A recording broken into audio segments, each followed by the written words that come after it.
is Zach. And as always, I'm joined by Frederic, from whom we get these insights and inside information. Frederic, how you doing today? Pretty okay, pretty tired. A lot of texting back and forth, but we'll get to that in a bit.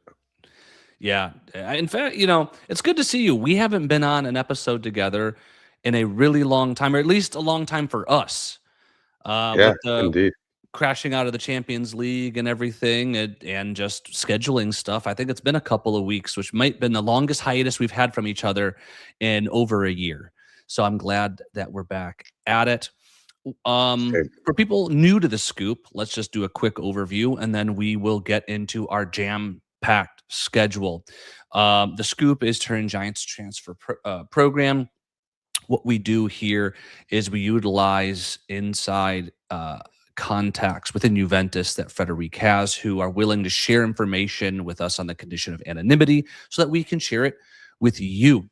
We here are not interested in pushing or peddling clickbait or rumors. We do the best we can to give you the most factual information that we have at this time, and only that kind of information. Additionally, we love to get questions or interests from y'all, the listener, whether it's folks live or people listening after the fact on YouTube, Spotify, Apple, and such. Please message us directly on Instagram at the Scoop Juve or at Zach Talks Calcio, or respond directly to this video and we will dig into it.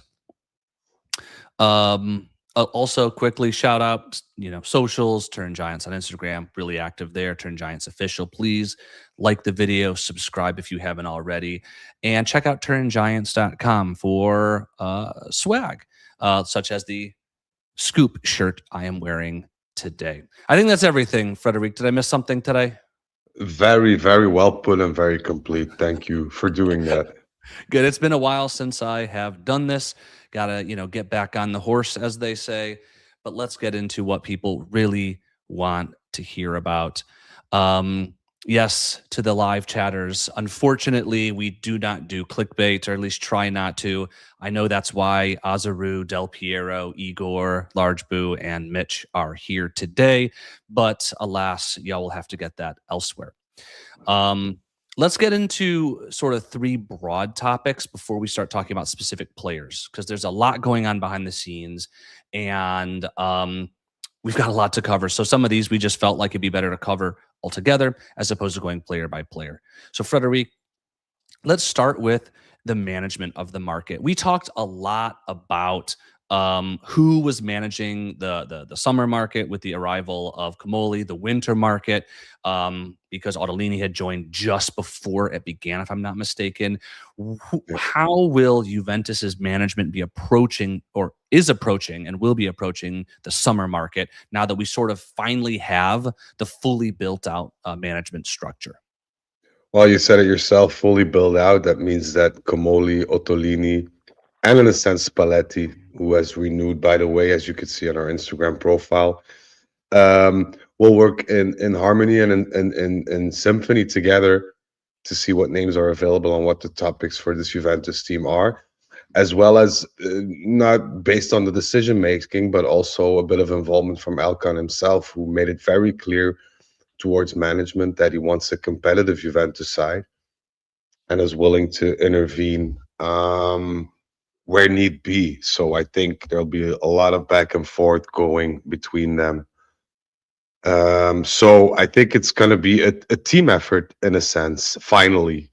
And what I wanted to add, because you said it yourself, we have a lot going.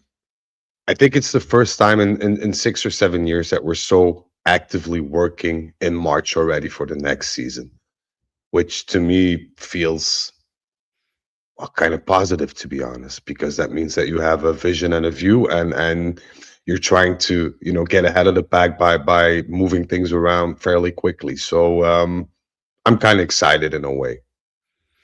I mean, normally Juventus usually has one or two players earmarked in the winter, right? We had Coop Miners a couple years ago. That those discussions started really early.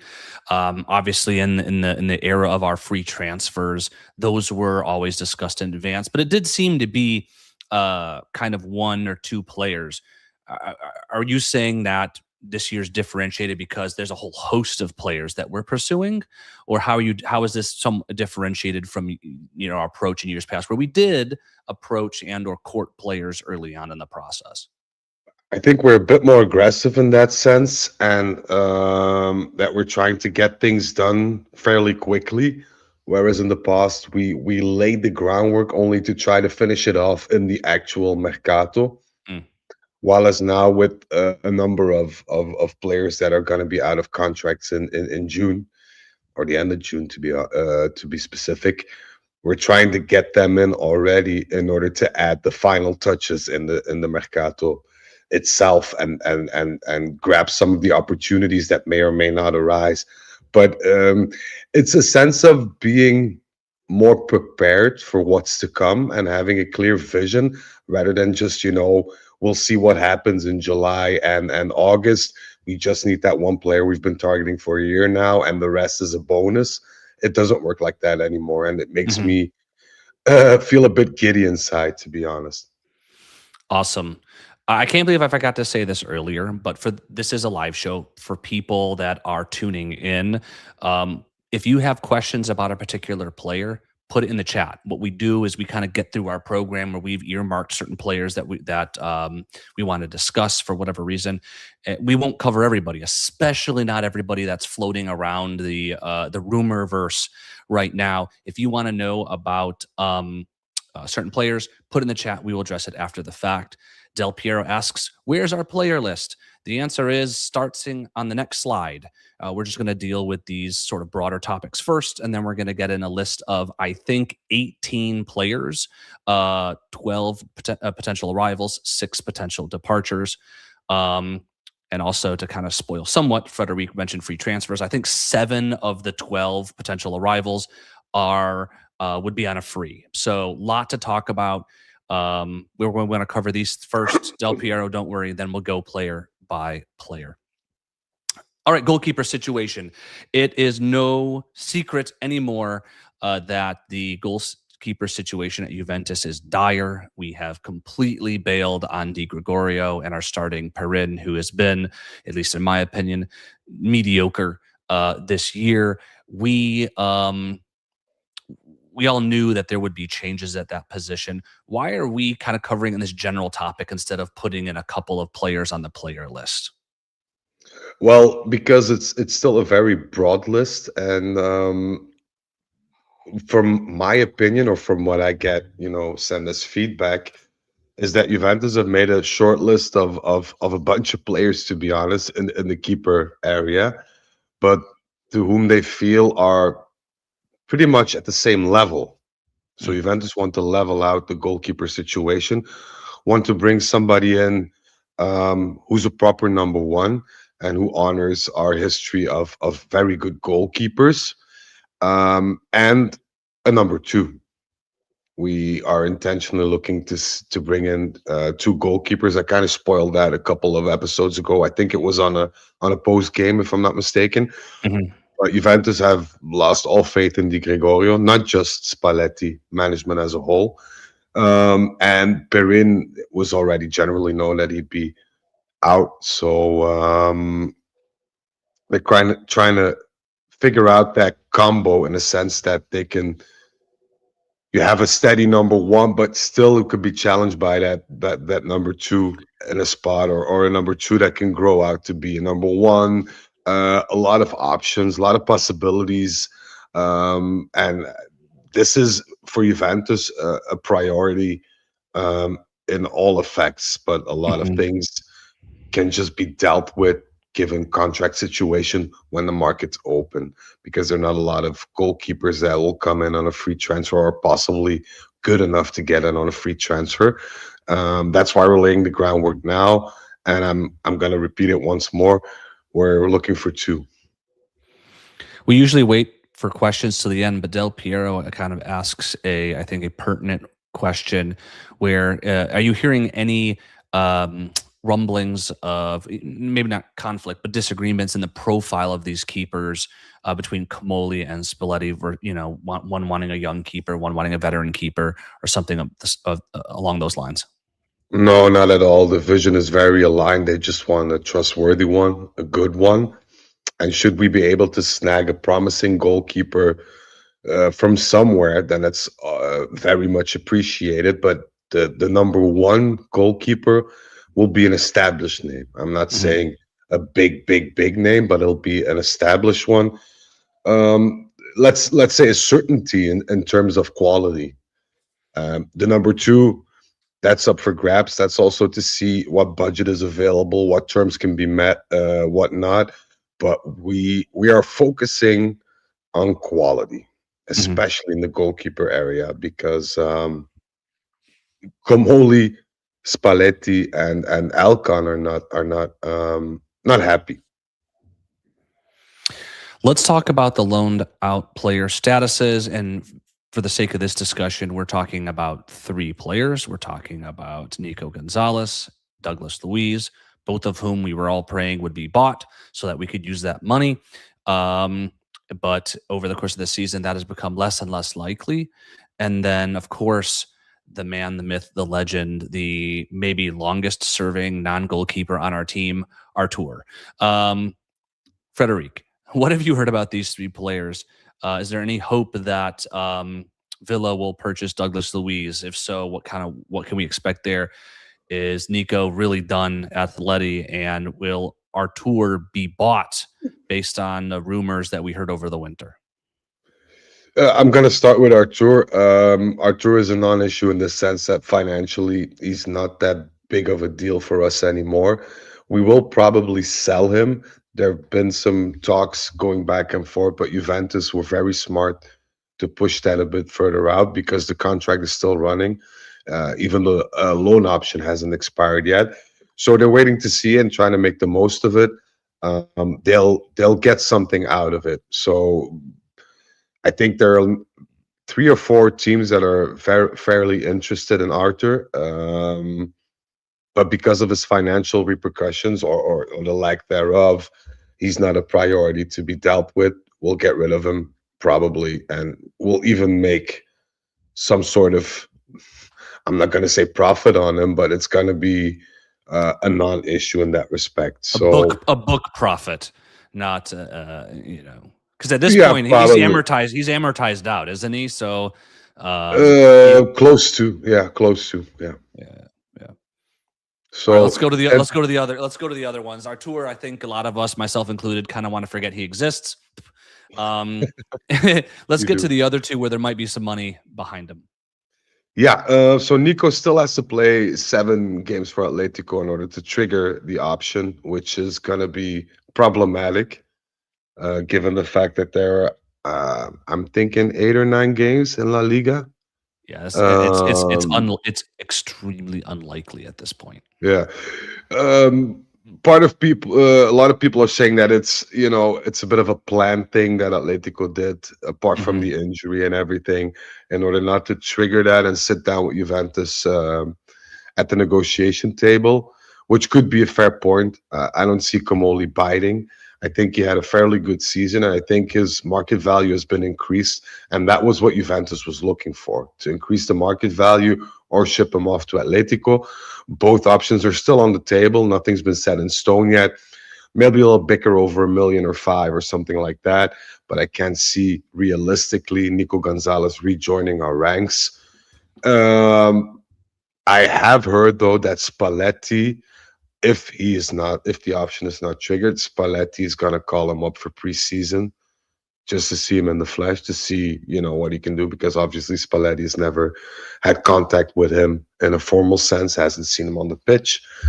But I'm pretty sure we'll get some offers in, given the season that he's had, and the same can be said for Douglas Luiz. He's reborn at Villa. Hmm. His old love. He's doing very well. Very good understanding with the coach. The injury seems to be somewhat off the table in the sense that it doesn't hinder his performances that much anymore. And from what I'm hearing is that we are able to offer the same thing that we offered, or the same deal that we offered to the club that he was loaned out at the beginning of the season, minus a 10 to 15% discount. if they would wish to acquire Douglas Luiz. But even then, we have several options, several teams that have informed about the situation. And to answer Azamoah's question in the chat, we will probably take a small loss on the books for him, Mhm. but in the grander scheme of things, that's not a big issue, especially if we make top four. And sometimes I know Juventus really, really, really hates to take book losses, and that's pretty obvious as to why. I feel like certain circumstances would require, especially if, and we're going to talk about some players leaving. If you sell a Jonathan David, it's pure profit. Mhm. Any youth prospects is pure profit, and that can make up some of those differences on a Yeah, outlier basis. and the thing is, Juventus is happy taking a bit of loss, but injecting some quality into the team. Whereas, in the past we spend a lot of money without adding that extra layer of quality. So in that respect, I think we kind of learned from our previous situations, and that's also one of the main reasons why we try to actively move forward now and start in March already, rather than just succumb to the mercato madness and Mhm. everything in between, like the World Cup that's happening and all these things. So for me, it's a positive thing. There are not any red flags that are raised at the loaned out player statuses. We're willing to take a small loss, but we're not going to give them away for free. Let's just take a quick moment about the World Cup. That wasn't meant, didn't mean to talk about it, but I think it's fair to say that the World Cup will materially affect how the market is run in general, and especially as to certain players. Correct? Yeah, very much so. You'll always have those World Cup phenomenons that, just perform amazingly during a World Cup, a player you never even heard of, and then sells for 50, 60 million euros, and you never see him play again. Those kind of things. But I think with regards to Juventus, the thing that they want to do is make sure that the influence of the World Cup for Juventus's market is minimalized in the most balanced way that you could Mhm. predict. They don't want to be dependent on whatever happens there. They want to have their basic setup made and set up as such, so that Spalletti can go to work once preseason begins. So we're kind of backpedaling and trying to recuperate the moments that we'll have during Mercato when the World Cup begins, and we're trying to add force to it now, which I think is a very intelligent move. Awesome. Well, now we're going to get into sort of what folks are used to on the scoop, which is sort of a player by player look at to folks who might join, folks who might leave. Before I do that, again, as a reminder, as folks file in, good to see you, Alex, Mosmiv, Ivan, and everybody. Put your questions in the chat. We will address your questions at the end. But we got a long list. We got 3 pages to get through, which is, I think, the most we've ever done, Frederic. Let's Yeah. jump into it. What you'll notice about on page 1 here of potential arrivals, there is something in common between all of these players, and they are all available on a free at the end of this football season. So why don't we kind of get through the list, start with the folks we've been talking about forever, at least for many, many, many months.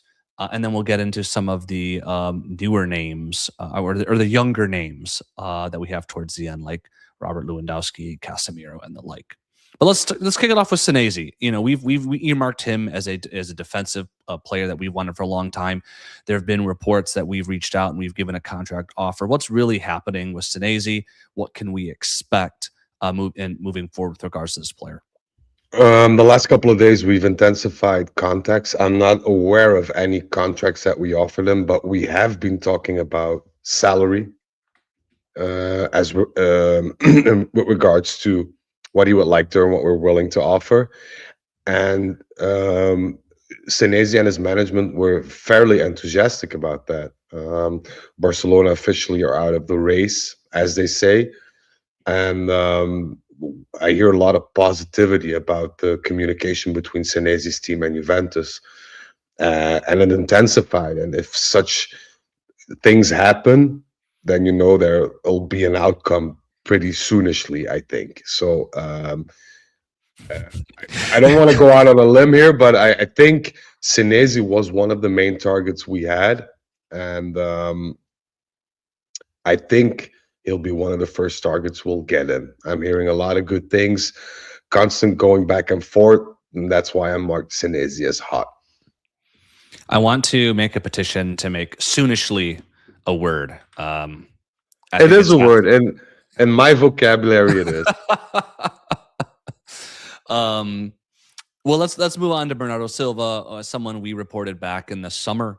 It just and we knew all along this was going to be a sort of a romance campaign, romance him, charm his entourage, and hopefully the stars align to bring in a player with his quality, to bring a jolt to our offense and bring leadership chops and so on and so forth. Where do we stand on him?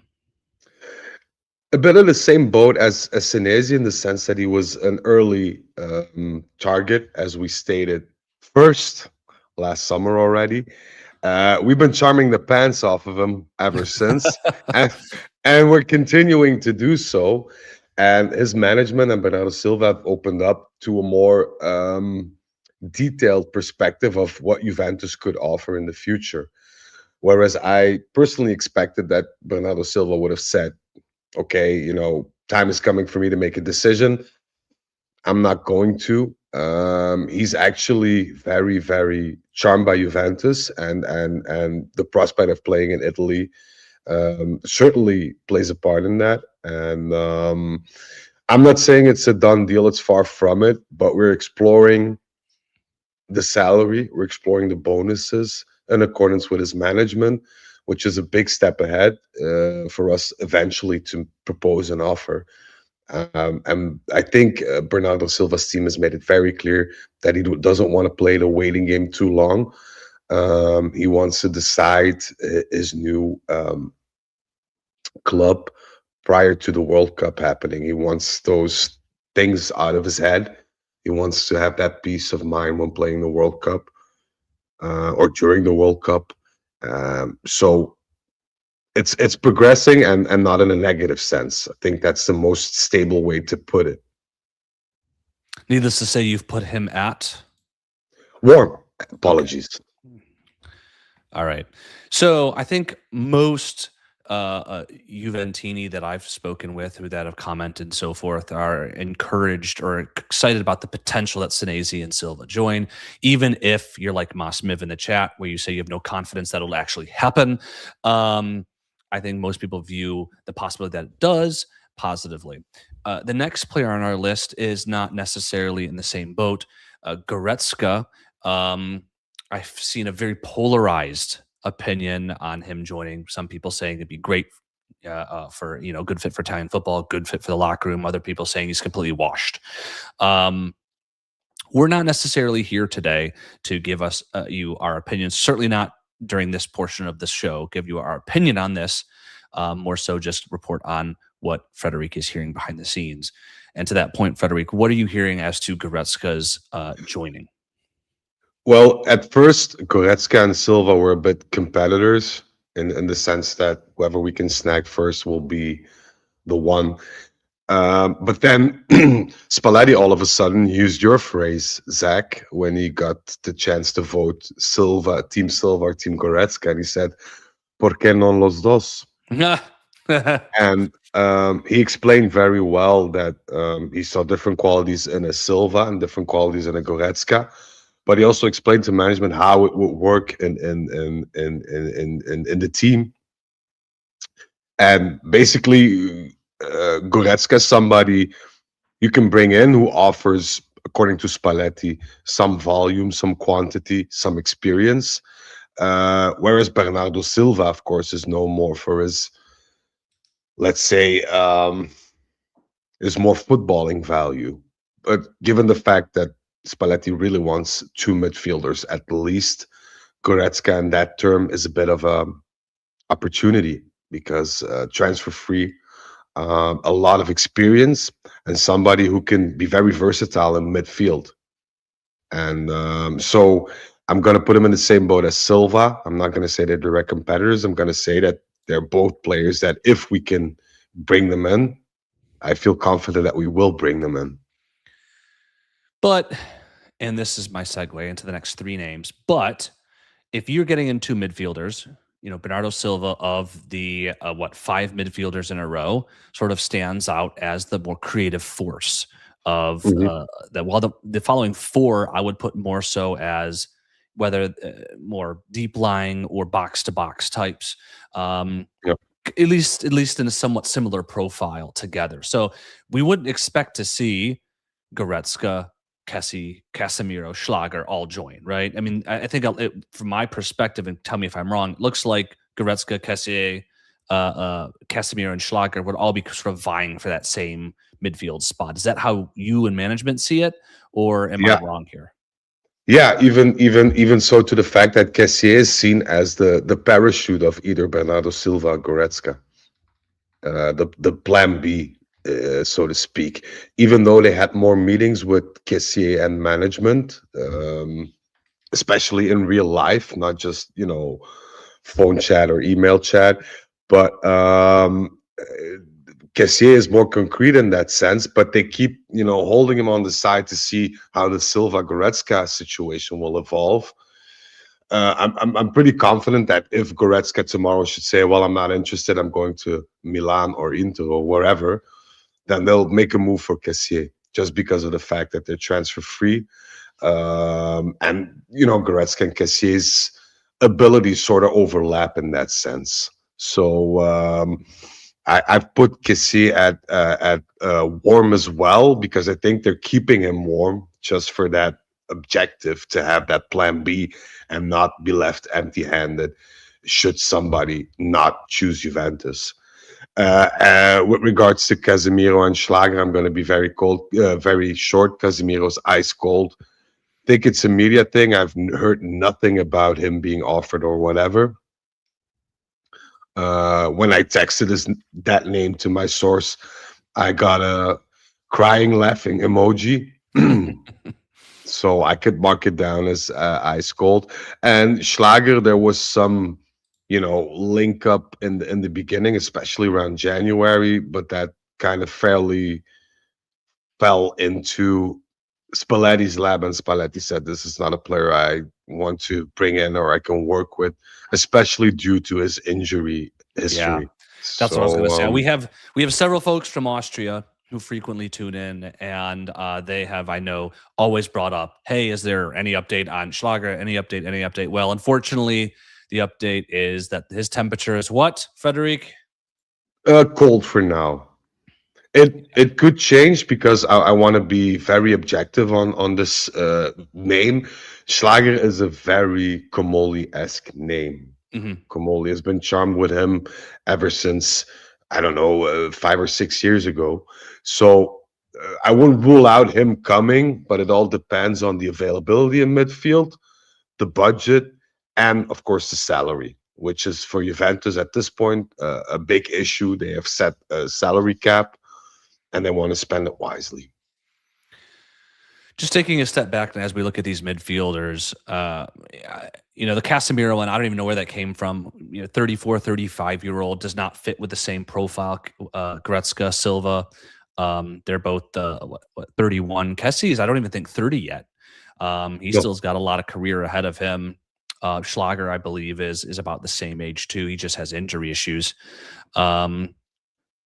Christian Snyder in our chat in Austrian is agreeing with your take, Frederic. But Casemiro doesn't make sense to me as just from an age profile. But then we get to the last name on page one, who is what?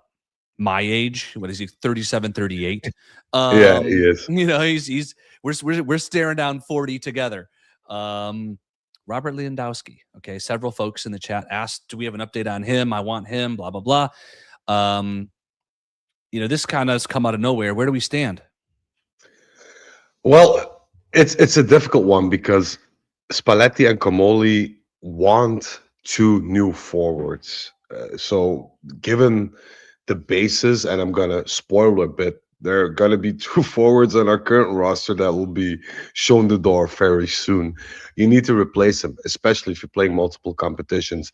The fact of the matter is now that for a quality striker, you pay big bucks in terms of transfer fees, in terms of salary.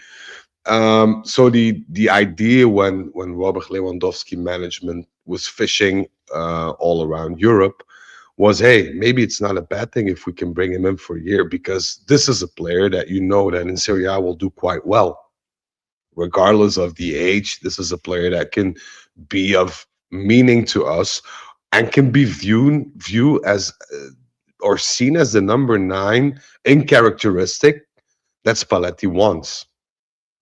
Big, bulky, can hold up play, can score from almost everywhere in the box, which is something that we've been missing for a while now in our strikers. And if the stars should align, and we should be able to get to the important part, the salary question, then Robert Lewandowski could be the odd one out. So I'm not saying cold or ice cold. It's not off the table, but it's room temperature for now. Also, due to the fact that we have other priorities and we want to, or at least Komoli has made it very clear that he wants to get, do the priorities first and then get to whatever can be added as a cherry on top or a bonus, if you will. So it's not on the table, but it's not in development yet. Not if you compare it to the situation of a Senesi or Bernardo Silva. So I was about to say, in light of your spoiler, that all of Juventus's current forwards are on our episode today. And then someone in chat reminded me that Milik existed. And in which case, what I said would have been a lie because I forgot he existed. Hmm. He is not on today's show, though I'm sure we can mention him when we get to the potential departures page. Yeah. Needless to say, for those listening, Lewandowski is at room temperature right now for the reasons Frederic said. Let's go to page two of our potential arrivals before we get to our departures. And we start with another free transfer. They did not fit all on one page. Celik from Roma. Celik is warm because we're in constant contact with him and his team. He is viewed by Spalletti as somebody who could be very valuable to the team because of the fact that he knows Italian football really well. And Spalletti feels that he could get more out of Celik than what he's offering right now at Roma. He thinks that he's a bit of a diamond in the rough in that respect. And then, of course, if you add the fact that his salary will not be too crazy and he will be on a free, it makes for a good pairing. So somebody to watch out for. And I think, in all honesty, I think this is a deal that will likely happen because from what I heard, there have been two concrete offers for Chilik by other teams. I don't know any of the teams, to be honest, but they were immediately refused. And if you don't sit down with a certain team or you're not interested, that might well be. But to do it already for two teams makes me feel that you've already given your word to another. Hmm. So I think this will be somebody that we'll see in a Juventus kit next year. Um, I just, I have my questions regarding the player itself and the potential salary, but that's not why we're here. So I've put him at warm. By all accounts, though, he's having a hashtag Rabio contract year. I think generally when I've thought of Celik and seen him play, I've thought pretty average player, but he's been pretty solid this year by all accounts. And certainly when you talk to Roma fans, they seem to on aggregate say the same. So we'll if we will save our analysis for the scoop review should he join, but that does give me pause somewhat. Let's move on to the first of our four potential purchases. Okay, our free transfers are done. And the first name on our list is Mason Greenwood, obviously a very polarizing figure. Why is he on our list, and what temperature do we put as his potential arrival? I'm gonna leave him at room temperature because there have been some discussions between his management and Juventus, and I know for a fact that Juventus were very charmed by him last season. Already, we tried to swoop him in, so to speak. It didn't work out. I don't know the reasons. But Juventus are very charmed by him, as is Spalletti. And given the fact that we'll see a lot of players in that position, be shown the door, he's a valuable alternative. It also helps that Olympique de Marseille really, really want Jonathan David. So I've you're heard thinking some. swap. You're thinking swap deal. Yeah, if we look at the media, our next name, Colomwani, we've seen a lot of that in the Hmm. media, swapping Moani for David. But from what I could tell, what I hear is that if a swap with David should happen, it'd probably be for Greenwood. Not Colomwani. No. Okay, we have him at room. Next up, because we love Canadians on Juventus, right? Ismail Kone from Sassuolo. He's been linked in a lot of reports. What are you hearing about him?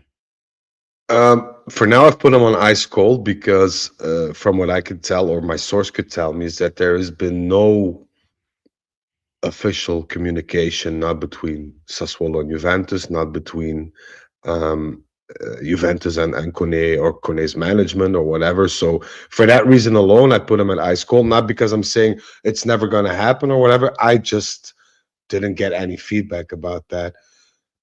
So that's about it. So there's not much for me to tell in that respect.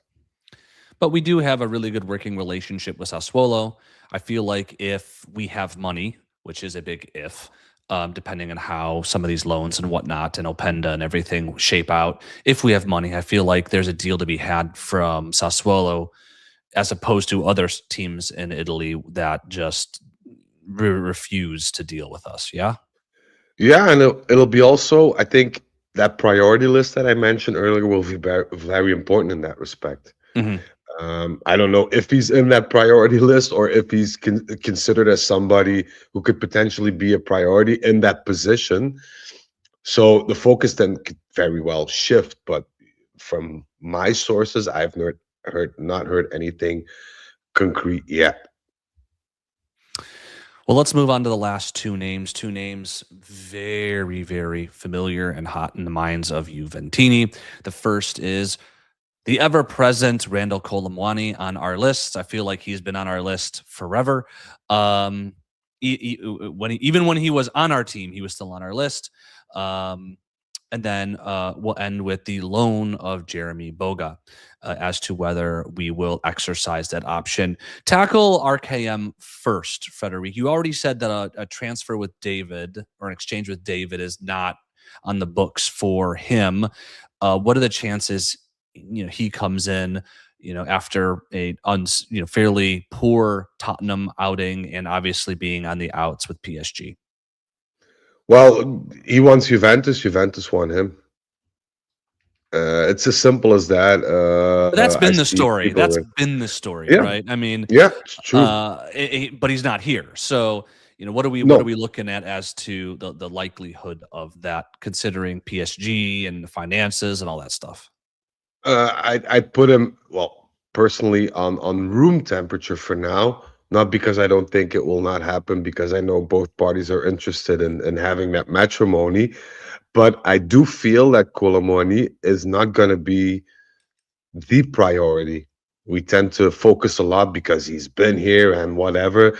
Juventus know what he can offer. He knows Juventus, or what Juventus can offer in terms of the surrounding. So that's a big deal that's already been pushed to the side.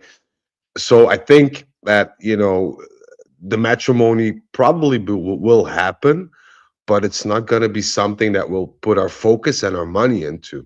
So I think a deal needs to be made with PSG in terms of the financial resources. If that's possible, then the road is open for us and for him. But we'll not go into that bidding war and that back and forth as we did last season, and then spend a lot of time on that. We're going to make a very clear cut offer to PSG and Colomwani, and it's going to be a take or leave situation and not, drag on for the whole summer. So, and it helps that we have options now and that we're starting fairly early. But Colomani, his management is in contact with Juventus, as Juventus is with him. Spalletti likes him, sees a lot of potential in him. So, but for now, it's not something that we're focusing on to bring in at this point. As such, we've put him at room temperature. Well, let's Yes. talk about the golden boy as of right now. Jeremy Boga was brought in on loan. He was on the outs in France. We got him in with a 4.8 ish million euro buy option. His salary is two and a half ish. Um, Yep. if I'm not mistaken. So, from a purchase option and a salary standpoint, very economical move. He scored in 3 straight games. Frederic, are you going to tell all the fine people on the show today that Juventus is not exercising that option? I will not do such a thing. Juventus will exercise that option as soon as possible. And I want to clarify a lot of things because I've seen a lot of people on social media saying Juventus is stupid. Why are they buying him now or whatever? It's very simple. You have a contract with another team that is set until a certain time period, and you cannot break that time period. If Juventus had the option to purchase him right now and get, the remainder of the loan fee into that deal, sure, why not? But you just can. It has to do with insurance. It has to do with relocation. It has to do with also respecting the other team. Um, so yeah, it's not something that could be done like this. I know some of you have already done this, but if you have a potential arrival that we have not addressed on these 2 pages, please put it in the chat and we will get to it after the next slide finishes when we kind of open it up for Q&A. So please put it into the chat if you did not see your player addressed. But let's talk a little bit about potential departures. As promised, we have our, well, I guess our 3 of our 4 strikers on this list, as well as Moretti, Jagrova, and Lloyd Kelly. Why don't you start with I think the object of many people's frustrations, and that is Openda and David. And we'll set the scene as such. There is uh, a big difference financially in these 2 players, despite both of them underwhelming. Jonathan David obviously came in on a free and has a high salary. You sell him, pure profit, even if it's for €1. Openda, you still have to buy for 40 something million euro. And Frederic will tell us the numbers. He has a top 5 salary on our team. And of course, he has, in my opinion, been worse than Jonathan David. So there's a lot of financial implications with both of these players. And I think a lot of people, some folks within Juventus included, want to be rid of both of them. So with the scene set, Frederic, break down what the outlook looks like for Openda and David. Well, they're both out. I think that goes without saying. And Juventus wants to basically put them in the same boat in the sense that they're aware that they're going to lose money on Openda, especially on the transfer fee. So they're going to try to stretch that out and not lose too much on a salary. So it could very well be that Openda goes on a loan because he's unsellable at this point, let's be honest, especially for that amount of money. But if he goes on loan, we definitely want the other team to cover the salary cost, which he'll have to negotiate.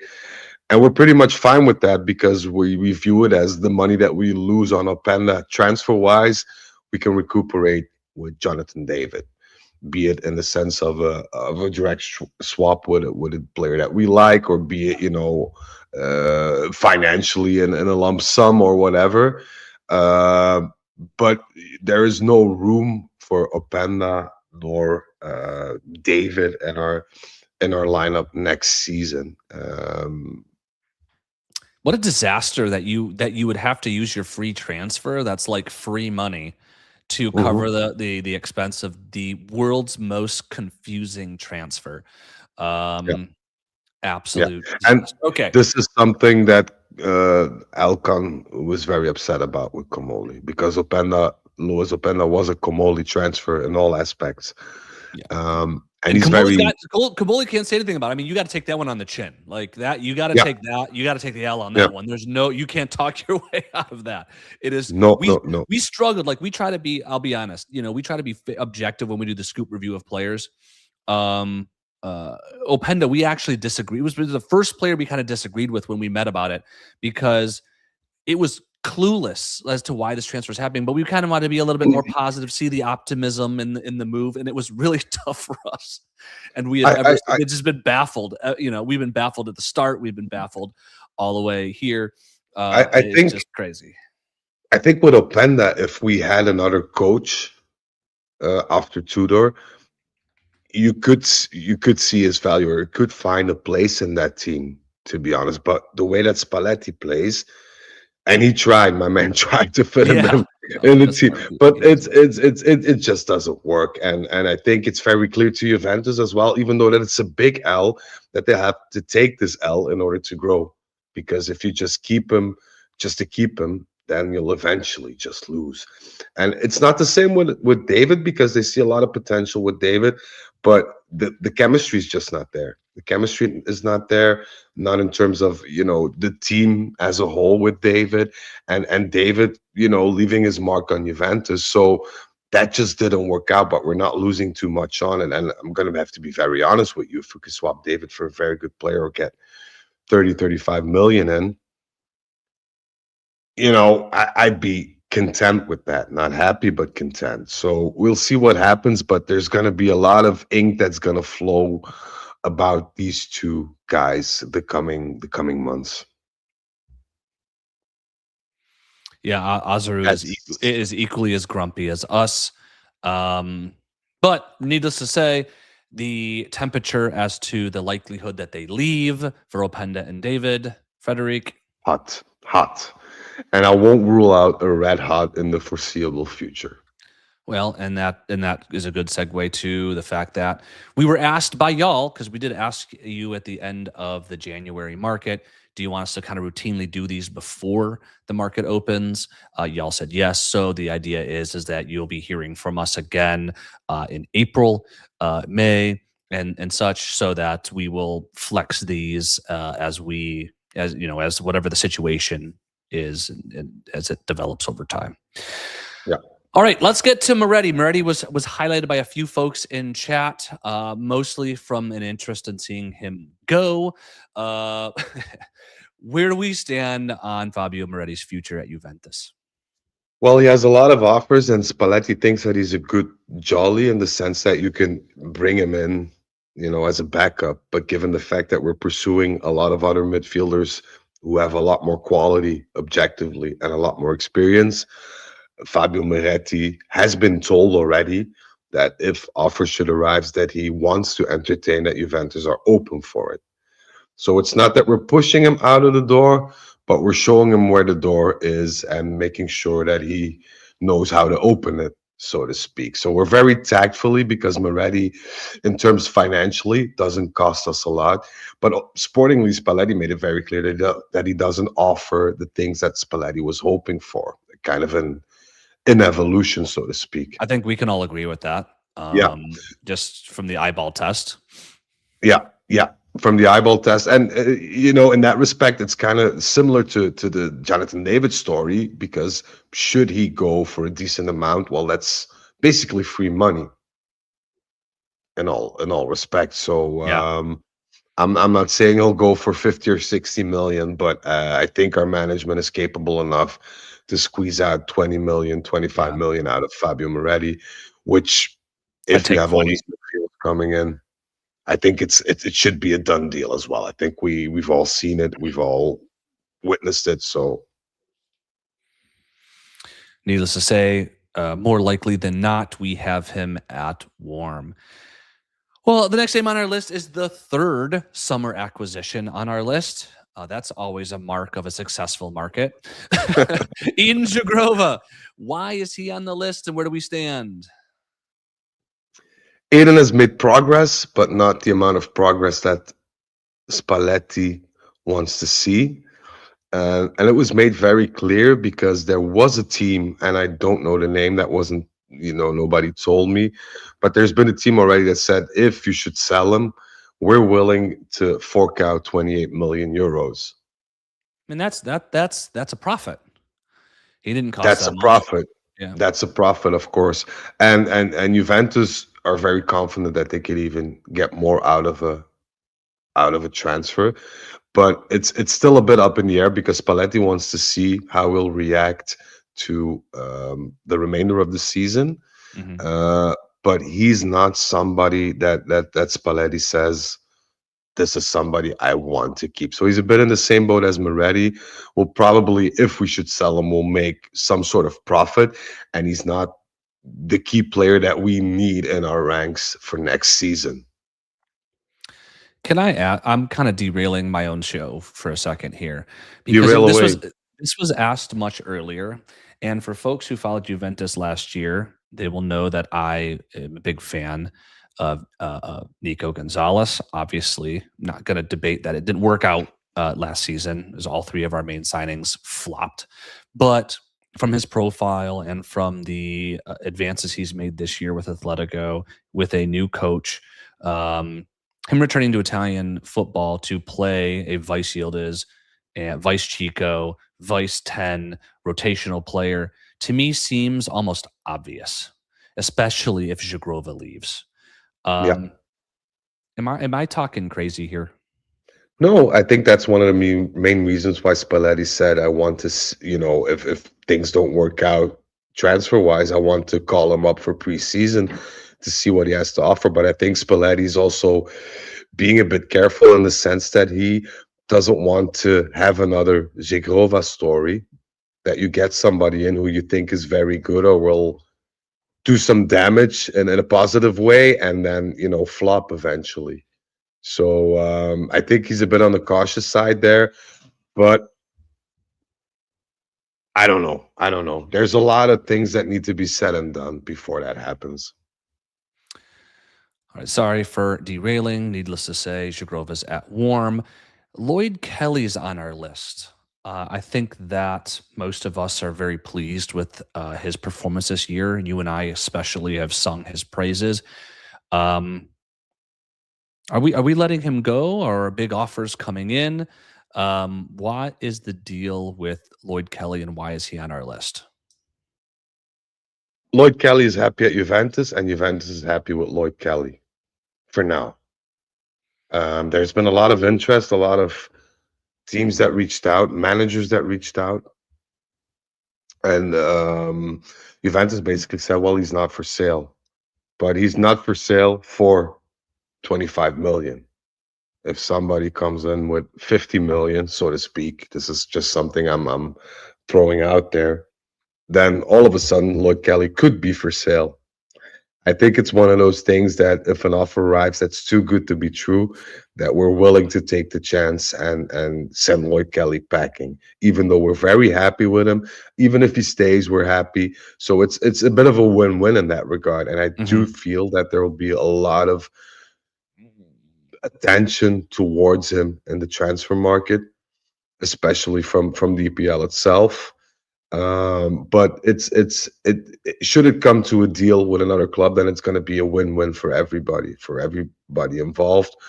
But if he should stay, either way, Spalletti really likes him. He's very much the unsung captain of our team at this point. As a result, we have him as cold. Well, let's get to the last name on our list, and then we'll get to your questions. A lot of people are asking really good questions. Where's Gatti, Tsolakis from Olympiakos, Odzic, so on and so forth. So we will get to all those questions in the chat in just a second. But we have to address the elephant in pretty much every single Scoop episode that's ever existed since the start of the Scoop.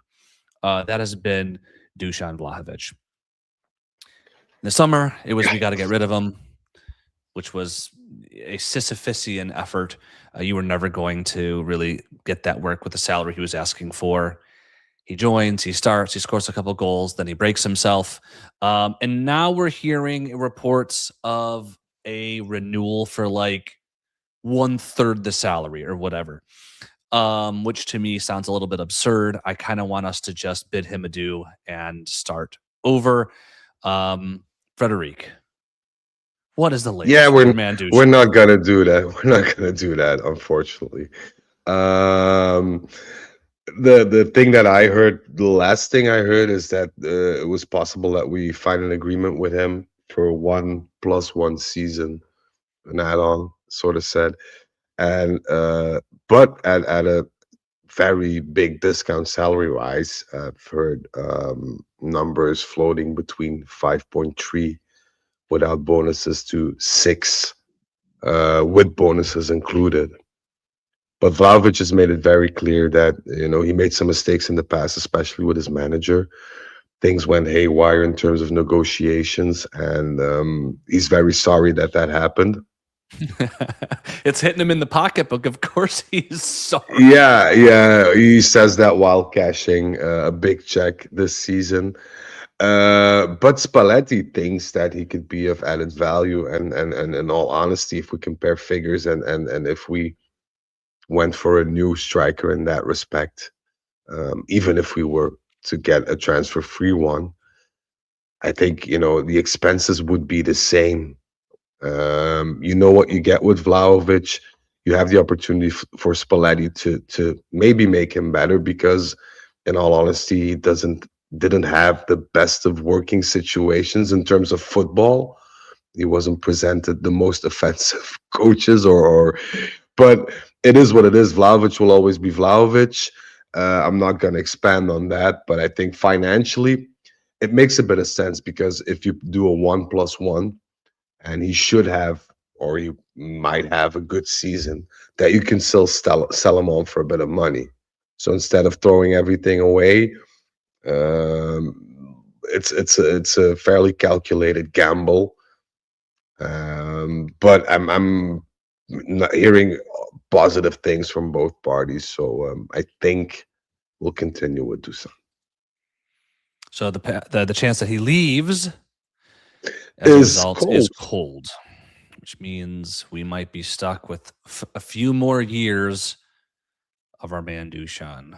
Makes me grumpy. Who knows? Who knows? Um, I'm gonna grab a bite to eat in the middle because I haven't eaten yet today. So, and it's already 10 p.m. here. So, if you don't mind, all right. Well, that's what the people are here for. They want to see you eat. That is what they pay the big bucks for. Let's well, I'll handle a little bit of talking right now, Frederic, so that allows you to chew. So first off, this sort of ends our normal program bit and transitions to our Q&A portion. A lot of folks are asking, what about this player? What about that player? Or specifics about the deals. I'm literally going to scroll up and go down the list of questions. So if you have something, dump it in here. We will get to it, assuming we have time. But the objective is to have time to get to all of your questions. I will sort of collectively address all the questions about keepers, about Perrine, what about from this team or that team.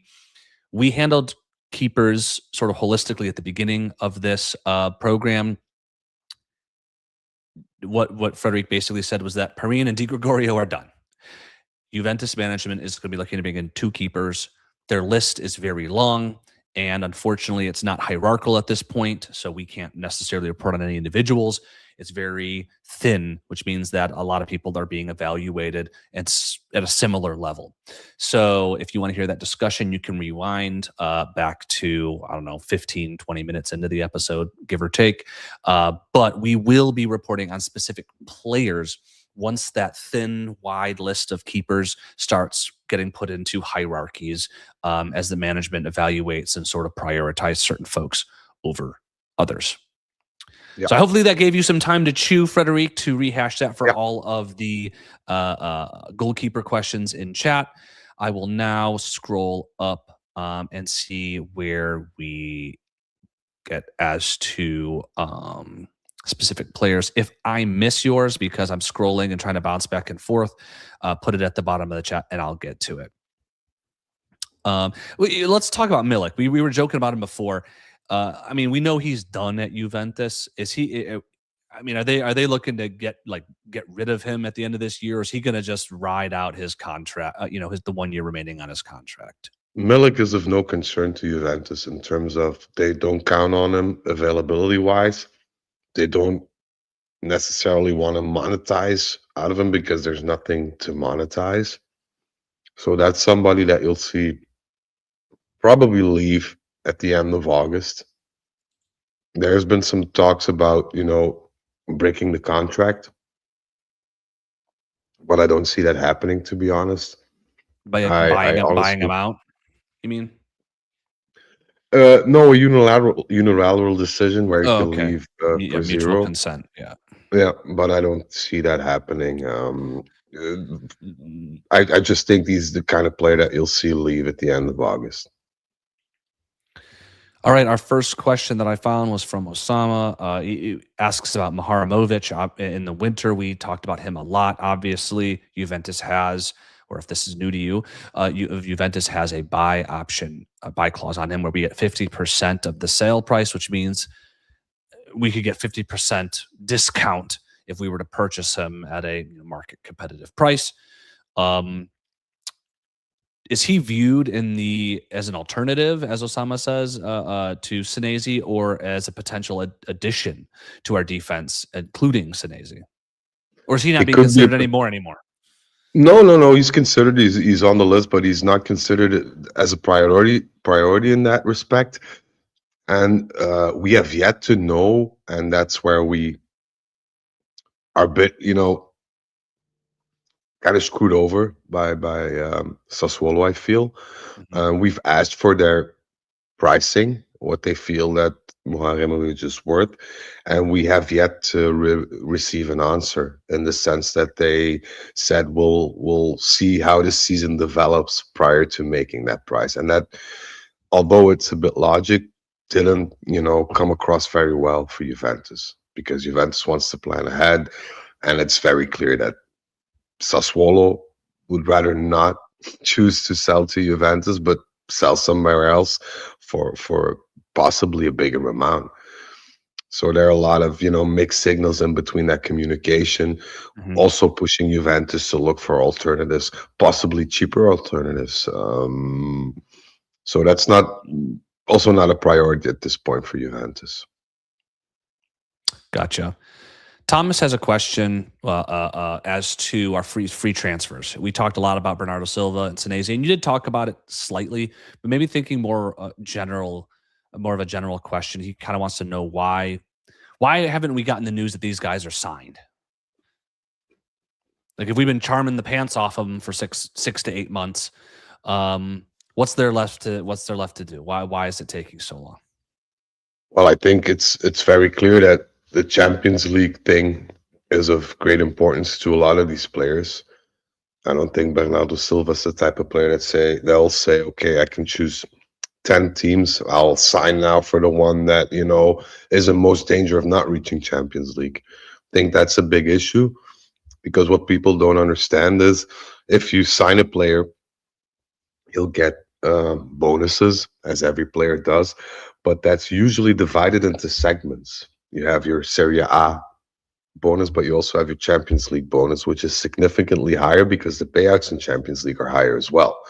If you can offer a player that already on paper, then it's very difficult for that player to agree and just have a gentleman's agreement saying, hey, we'll pay 10 million more if we reach Champions League, because that's just not how it works. So I think that's the big issue. Another big issue I feel is that Juventus um,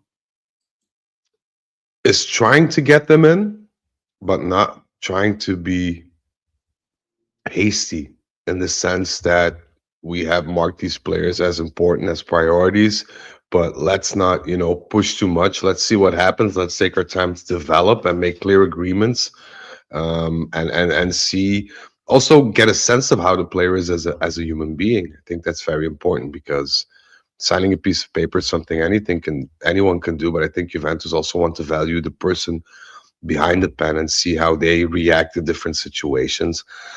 Because from what I could tell, Senesi, Champions League or not, it's very enthusiastic and charmed by Juventus. So that's also in his advantage. And that's why I also said that I think he'll be one of the first that we sign due to the, interaction between them. So I think it's a structural issue, but also, yeah, choice by players and Juventus. Del Piero asks, what about Lorenzo Pellegrini from Roma? We, in fact, reported on some rumors with tying him to Juventus. I don't remember if it was in the winter or in the fall or sometime. It was just for one or two episodes. He always seems to be, or at least for the last couple of years, been on the outs with Roma, but he's still there. Are you hearing anything with regards to him coming to Juve at this time?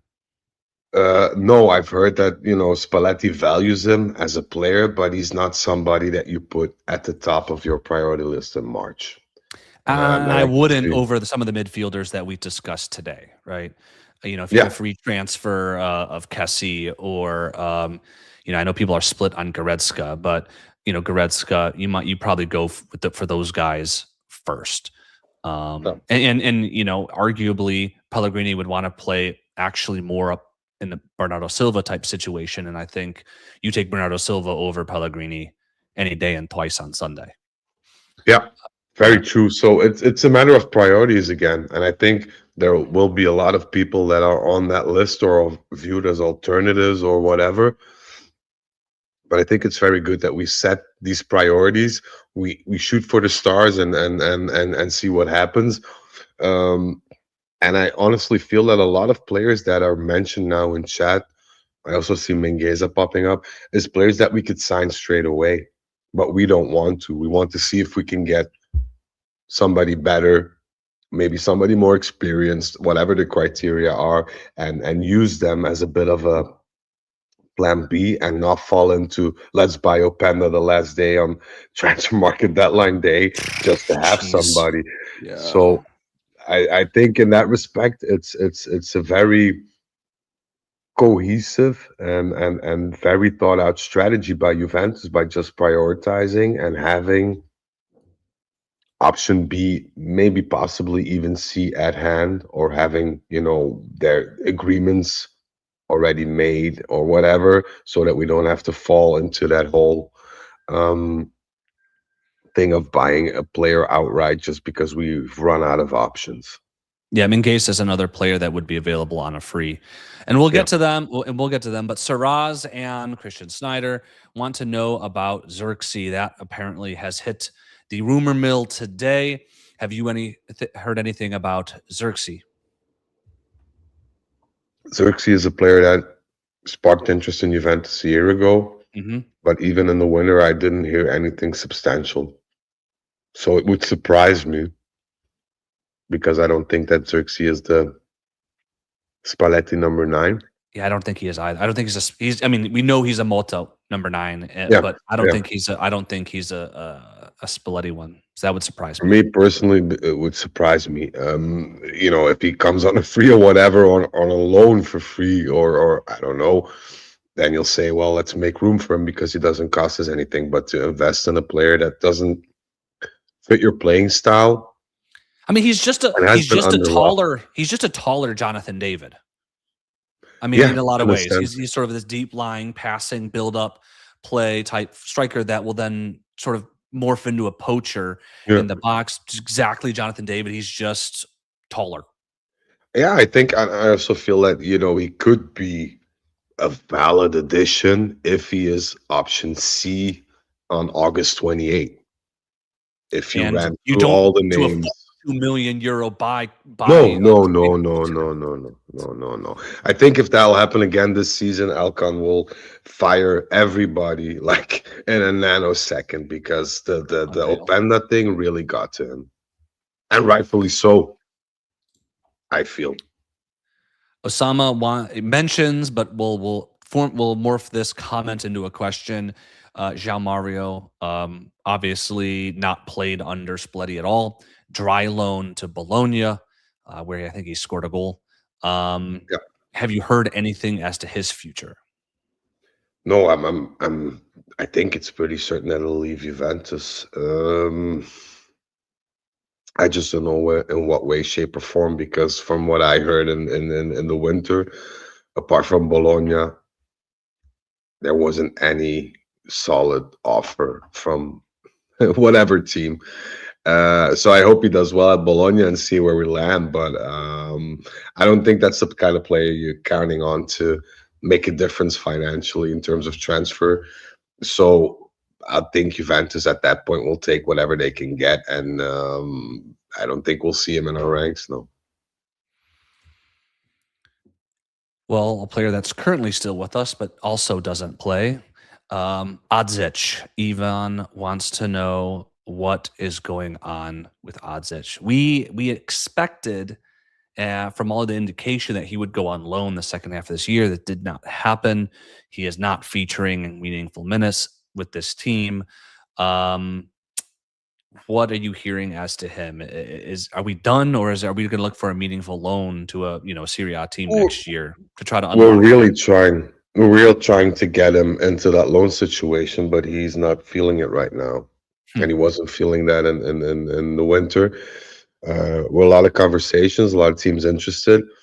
I think there'll still be a number of teams interested, but now it's up to him. I think he said something along the lines of, "I'll prove myself, and I'll get that, get those minutes in eventually."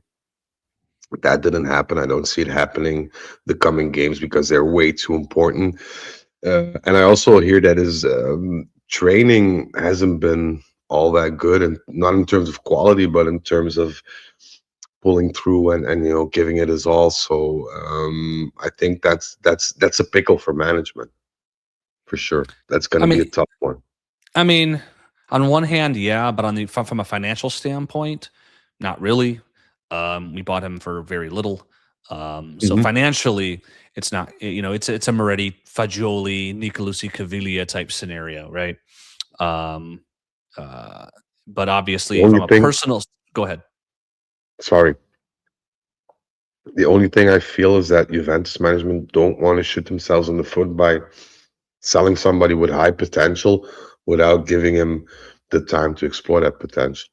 That's why a loan made sense in Hmm. the way that he can develop and get minutes in. And but of course, if the player says no, then it's Yeah, very very difficult to enforce that decision onto him. yeah, it'll be curious on what happens because I think we've seen glimpses, but he's not Juve ready, and he needs the opportunity So, to get there. And it's a chicken the egg scenario at Juventus, or I guess it's no chicken no egg scenario for him until yeah. he develops. Unholy Fun asks about Freddie Katz. Do we anticipate that this full-headed bastard will stay on full hair-headed bastard will stay on our team?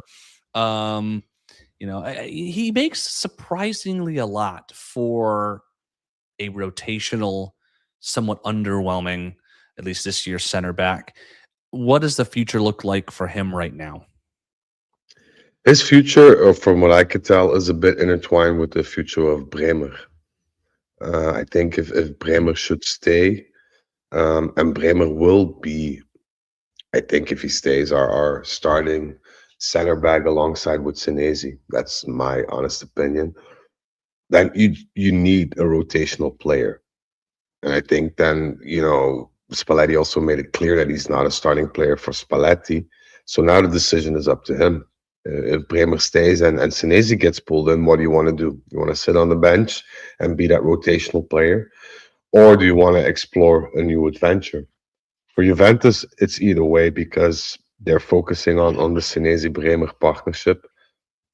And whoever comes in as a rotational player is of little to no concern because they feel that they have enough options right now at the back and maybe possibly even at the wing back to have a complete squad. I do think that if an offer north of, let's say, 18 million should arrive, that will push him through the door, to be 18. honest. Wow. Which is Um, not a lot in today's market. Let's be honest. why don't we just play him striker? Well, Convert him to striker and be done with it. Big target man. He's I good for a couple head balls and a couple elbows a game, right? the thing, and I asked this. I think I asked it during the winter break when he was injured to my source. I said, "What's the deal with Gatti?" Because it's a very strange situation if you think about it. Like he's a fairly good center back, not Juve material per se, or not the Juve that we know. Still makes a lot of money. Still always pounds his chest, Chiellini style, and and I got the weirdest response, and I'm sorry for I'm just gonna say it how I got it. Well, he's a shit human being was his response. I mean, what's up with Gotti? What is the whole? It doesn't have anything to do with football. He's just not a nice person to have in your locker room, it seems. So he's not toxic or there are no stories, but he's just not the guy that you want in the locker room and not the guy that you want leading your defense.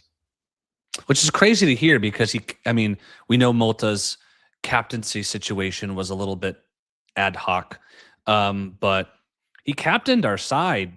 I don't know, 7 to 10 games, give or take, Hmm. and you would think that would be unthinkable for a manager. And let's be real, Mota's man management has been called into question, but it's unthinkable to make a player that has that type of reputation a captain. It's just and like Well, I Cambiasso think. got captaincy for a game. Like I don't again under Mota, I don't know what's going on there, but that's surprising to hear and well disappointing to hear as well, considering you like you said, you captain side, he's always pounding his chest, like acting on the pitch, like he's going to bleed for the shirt. Hmm. I honestly feel that he would bleed for this shirt, as long as it also revolves a bit around him. I gave that away last time when we were talking about his contract Mhm. extension, and the wages he was asking. And in my opinion, you don't do that. You don't go for the big money blowout if you know that your club is in dire need of just stable players and results, and if that's the club you want and no other team can compare, and you swipe other offers off the table, then you'll just be content with that 2.5 million net a year, being coming from a whole different background than other professional football players. So I think that's kind of the energy that's floating around there. You're not good enough to earn that money. You're not good enough to start. Well, if you want to stay here and bleed for the shirt, have at it. If not, there's the door. But it's not his fault that management gave him that contract, right? I mean, No, just like no, with no. Dusan Vlahovic, right? It's not his fault that he got the greatest deal in the history of mankind. That was our team's our management's fault for being dumb. Hmm. And so like I'm not going to fault a player for trying to get paid. I'm never going to do that No, because look, no, no, no. all of us here, you and me, because this is not our job, in our real jobs, and everybody listening, we're all just trying to get paid, right? Like we got Yeah, we got to yeah, make a yeah, living somehow. yeah, yeah, yeah. Never gonna fault somebody for doing that. No. But you can try to get top dollar and still be a good locker room presence. Like those are not mutually exclusive, right? I think the whole Mota situation poisoned a lot of people. I honestly think that what Mota did, apart from the Juntuli and the financial thing, I think the whole atmosphere, the tension that they created was so toxic that some players got influenced by that in one way, shape, or form. Because if a coach comes and slaps you the armband around your arm for 6, 7, 8 games, you have a contract extension coming up, then of course you're gonna say, "But hey, I'm a legitimate captain of Juventus. I shouldn't be making 1.5 million euros." And if you have a management that is a bit prone or a bit unexperienced, and they say, "Well, the man's got a point right there," and you write out that check, then you're done. But then you're stuck with a player with little to no use on a big salary who you can't even sell. And the You just same goes for described half our Openda. team. Yeah, and You that's just all. described half our Yeah, team. yeah, and that's all due to things that we did in the Uh, past and we did wrongfully, and now we'll have to remedy that. And Alcon made this very clear. If they leave and they can bring money in, I'm all for it. If they can't, we're not gonna spend resources and time and negotiation strategies on trying to get them out. Then we'll just ride it out. I don't care. But I want quality players in. That's the gist of the Mercato now. All right, you ready for this? I have to do this. Okay, we're gonna get Okay. well. Like first off, before Not we the do that, Beppe show for team. for people who are putting comments like, "What about Mbappe?" We are a serious show here. Okay, it's like we take it seriously. We don't need this nonsense. No, I'm joking, Mitch. No Mbappe rumors. We can move on. But before we move on, I have to do this. Are you ready? Per capology, Frederic. I'm eating, man. Please don't spoil it. Yeah, no, it's happening because you're eating. I need to take up the airwaves. The top 10 salaries in euros net on Juventus. Are you ready for this list of quality? In order from top first to 10th: Dusan, David, Bremer, Openda, Chico, Loca, Coop, Gatti, Zagrova, Cambiaso. Now, out of those 10, how many players, forget the salary, how many players of those 10 do you actually want to keep? 2, 2? 3? What, 2.5? Yeah, 2.5, 3 max. I mean, Uh, Loca, fine. yeah, Loca, Bremer, I figure would be Bremer, up, but yeah. Apart from that, your top 10 earners. Oh, well, yeah. Yildiz is there now. Azaru points out. That's rightfully correct. so. He's not Rightfully so. I rightfully mean, so, but that has not been updated in Capology. I bet McKennie's up there now as well in the top 10, rightfully so as well. But that I guess makes me feel a little bit better. That doesn't stop the fact that we're still paying all those other 8 guys that amount of money. It is it's it is an absolute baffling. indictment on management. Now we've talked about it, so we don't need to necessarily air that dirty laundry here. Just how bad some of these deals have panned out for Juventus. That at Yeah. least that list, okay, it is less. It is less McKennie and Yildiz. There maybe 3 players of our top 10 earners are actually materially positively contributing to this team. It is just But so that's the thing uh that people tend to forget. If you botch 1 or 2 markets, it's gonna haunt you for 3 to 5 years financially, especially if you're not a top side winning everything left and right. So I've seen a lot of blame shifting on Comoli. Some of the criticism to me is understandable and maybe even right, but we mustn't forget the things that we've done pre-Comoli that we're still paying for. And to say, but yeah, it's his job to remedy that. That's true, but that doesn't mean that it's possible. I mean, because look of the 10 Zagrova. Well, was he the one who exercised the Chico option, or was that Juntali before he left? I don't remember. Giuntoli. Okay, so there's 2 of the top 10 deals are Comoli. Mhm. And again, we're excluding McKennie and Yildiz, who because that's not on Capology, and I don't have the specific figures. But there's 2 in the top 10 that are attributed to Comoli. That's Openda, which we've discussed, absolute disaster, and Zagrova, who's 9th on the list. So I mean, that's not. And Jonathan David, so 3. Apologies. So not a But very good showing. So anyone complaining about Comoli with regards to that, you understand that. I think Jonathan David, the deal made sense to me at the time, and I will defend that. At the time, it makes sense. You get a guy on a mhm, free, yeah. you give him a good salary, and with his track record, simple. Yeah. Zagrova, we discussed at the time, was a gamble. Um, I mean, he really is solidly middle of the pack. There's a big chunk in the middle that earn about the same amount as he does, and Mhm. Cambiaso. That's a gamble. The Openda deal, as discussed, absolutely just insane. Yeah.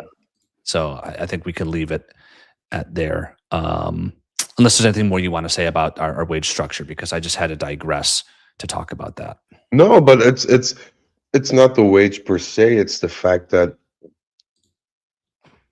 the wage structure at Juventus is so out of there because you're paying wages that are close to top player level wages, but you don't have a top level club anymore because you're not competing for Champions League. We're not even competing for Serie A. So in that regard, I feel that it's necessary to tone it down a bit and tell a lot of players, especially the new ones, if you're going for all the names that we discussed, that hey, we're still under construction. We're not there yet, and we'll set you straight in terms of salary when the opportunity arrives. But I think it's first up to you to prove that, because Zigrova didn't prove it, David didn't prove it, Openda Yeah, didn't yeah. prove it, But I and mean, that's just so. some of them make sense. Like David makes sense. The deal, it didn't pan out. Yeah, Fact. I mean, at least in my opinion, the Jagrova deal. You know, you come out and you say we're betting on this player to return to the form that we know he yeah, can be.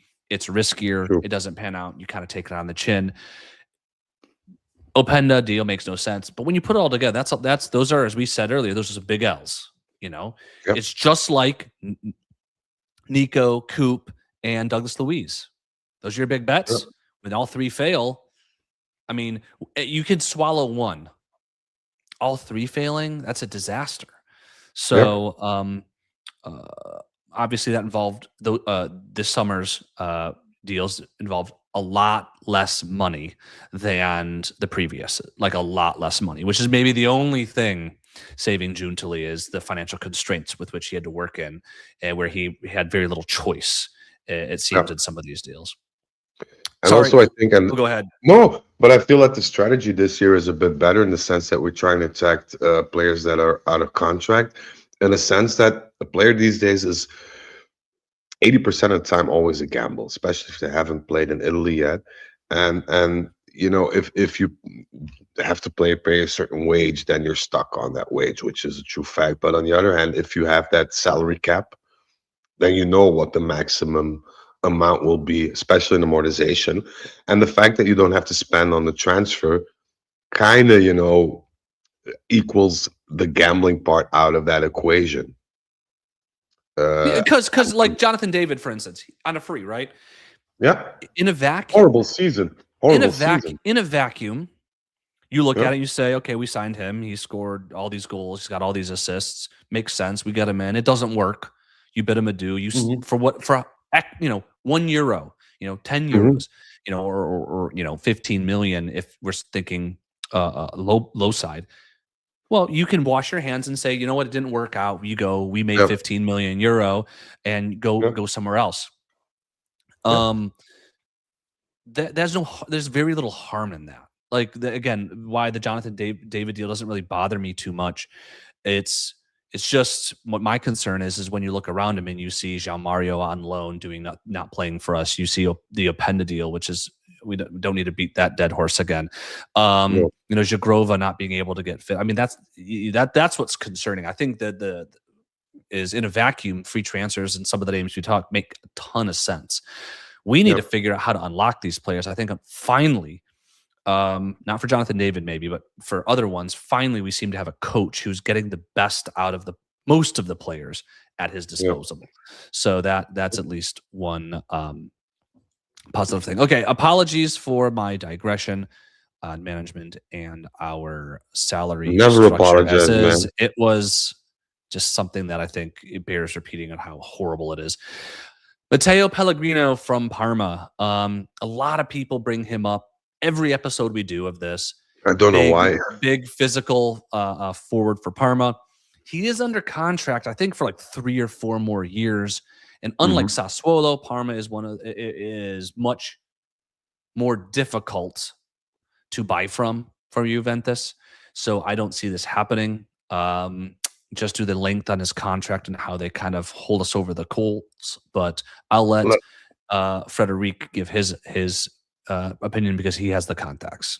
I think, hypothetically speaking, should we make a move for Pellegrini and knock on Parma's door, they'd say, yeah, you can have him 45 million. If the Yeah, day yeah, after Inter goes knocking, they'll say, well, we can work with 25 plus 5. we can work around it. So A loan with a yeah, yeah, payment in 4 installments. yeah, yeah. Yeah, And it's as simple as that. And people always say, "Ah, Juventus is not buying in Italy anymore. Why is that? We've lost power." No, we haven't lost power.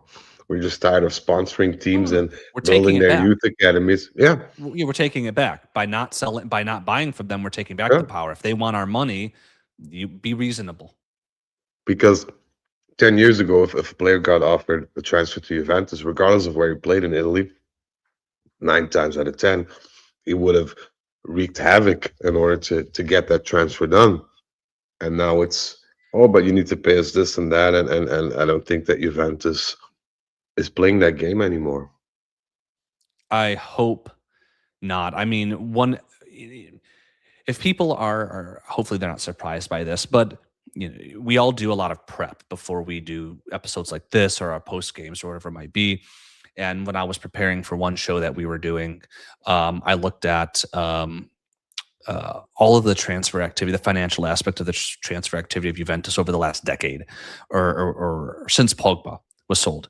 And I looked at every single, I forget, was it 35 million or 40 million euro purchase or more, and the amount that have just failed was Unbelievable. it was unbelievable. It was shocking. It's just almost to the point where I feel like we should never buy a player for more than 40 million because it's guaranteed to fail, because almost all of them have.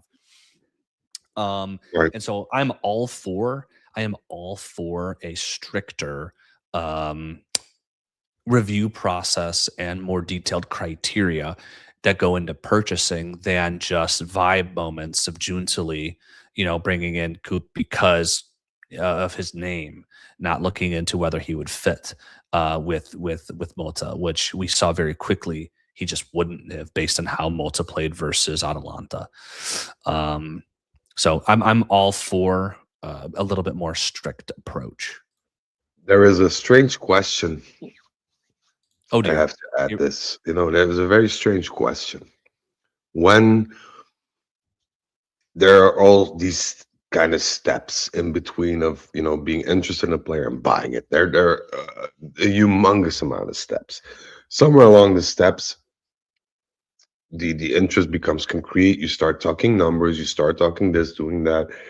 There is a question that Komoli often asks management or the player themselves, and asks Ottolini to do the same. And the question is, what does Juventus mean to you, to the player? What does Juventus represent for you, or what do you think about when you hear the name Juventus?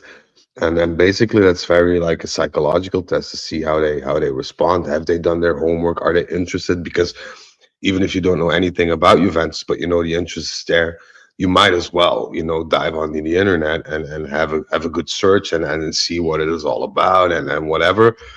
And that's kind of his way of seeing if the people that he wants to acquire are really interested in having, doing that transfer, not just because of the money. Because you can Which to see me you is, can see the difference. You can see the difference in players like that. Like for instance, I don't know if it's necessarily Juventus itself, but you can tell that Jeremy Boga is treating his playing time at Juventus as his moment, yeah, right? And I'm not going to go so far as to say that it's because it's Juventus per se, but he understands the importance of the moment and his spot in it to take advantage of it. And whether it's because of a burning love and passion for Juventus, let's be real, not every player or potential signing is going to have, but instead it manifests in another meaningful way, yeah. then I'll take it. Because if they ask that question to Boga, and Boga says, you know what, I was never been a fan of Juventus just because of where I am in the world or where I was born or whatever, and I'm making this up, so please don't say that he said this. But he comes out and says, but this is my moment to be a big club and stamp my legacy in football. That to me would be very moving, right? Yeah. And so like I think asking questions like that to get at the motivation of the players, or whether it's just avarice, is important, because we just talked about all the signings we've done that we've got burned by, Hmm. Openda, Yeah. Jagrova, João Mario, David, Coop Miners, Nico Gonzalez, Douglas Luiz. When you think about the grander scheme of things, other than one season, Chiesa, other than half a season, Dushan, you go back, Yeah. 40, like again, all those 40 million euro purchases, I think the first one post Pogba somewhere in there was Bernardeschi, and then you slap your head. Oh, Again, um, we got to do better. We got to do yeah. better. And I think motivation is key there. I honestly, I'd rather have a motivated, above average player than this superstar after one season who thinks he's already arrived and made it. Because I honestly feel that the hunger that Boga shows, and also the appreciation, Mm. because he literally said, I was in a dark place in my life, especially sportingly, and for Juventus to give me that opportunity to make amends, and especially at the highest level of the game, for me that was a godsend, and I'm grabbing this with both hands. I want to honor and respect, the gift that was given to me. He literally called it a gift, which I feel for me is yeah. I mean, that's saying everything. Well, let's get back to the questions. Randy asks, and we touched on Mingueza for a second. A fullback that can play both sides, available on a free. We were linked with him in the winter quite heavily, Mhm. but things have quieted down a lot towards the end of January, and certainly as we stand here today in March. Um, what I think you had sort of talked about him. Is he just a name on the list now, or is he off the list? Where do we stand?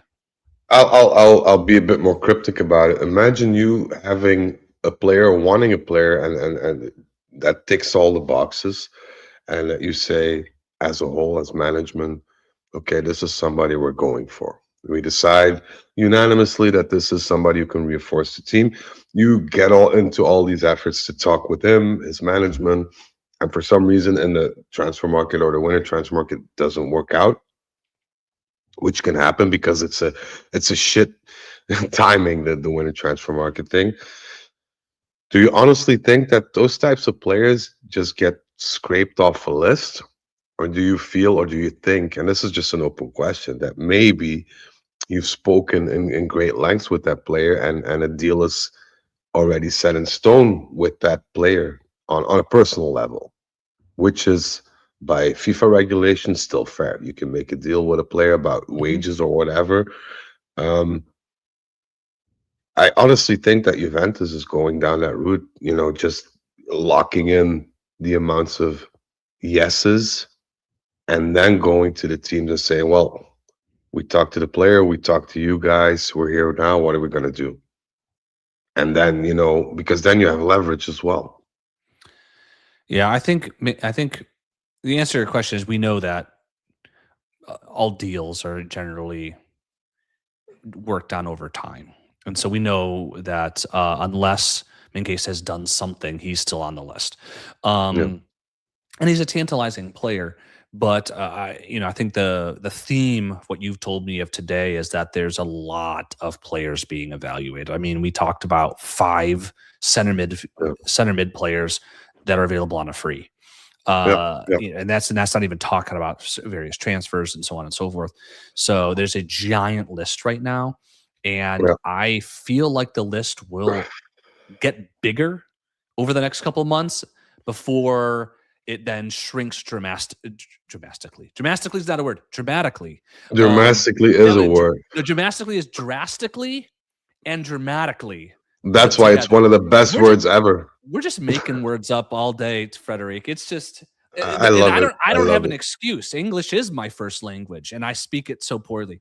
Um, Well, but I feel like we're going to see some more names fluttering around being March, so that the list does balloon to then as we get towards the end of the season, it's going to shrink dramatically as the main targets are crystallized. Um, do you agree with yeah, that? Do you agree with that, Frederic, and or yeah, and misplaced? well, most points, yes, but I feel that there's a factor that we're skipping over here, is the fact that how transfer market has changed into where we used to have a transfer market where the club send out scouts or whatever and actively went after a player. Now you also have managers actively communicating with clubs and offering players, which makes it a hell of a lot more difficult. Because say that you scout Mingueza, you want Mingueza, and it's a done deal or almost a done deal, and the day after, another agent calls and says, "But hey, we have this player who arguably should be better than Mingueza." Then you start to second guess yourself because the other player you have to pay a lot more, but in qualitative terms, he is worth a lot more. So what are you going to do then?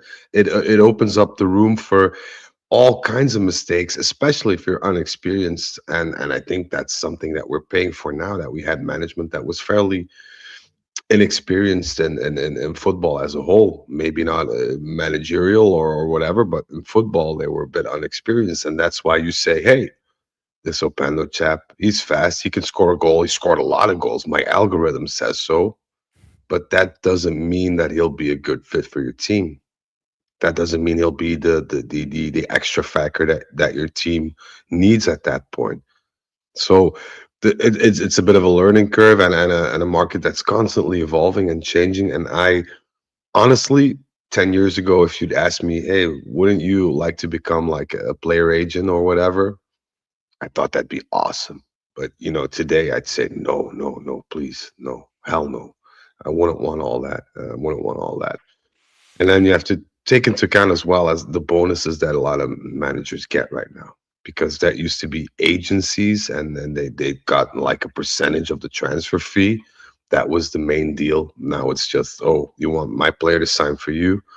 Well, I'm gonna need 10 million in cash, which is unfair, which is illogical. But if Real Madrid, PSG, and City start playing that game, then you have no choice but to follow if you want to poach a number of players from under their noses. So the evolution of transfers in itself is so drastic, so dramatically evolved that it's becoming. Perfect utilization, by the way.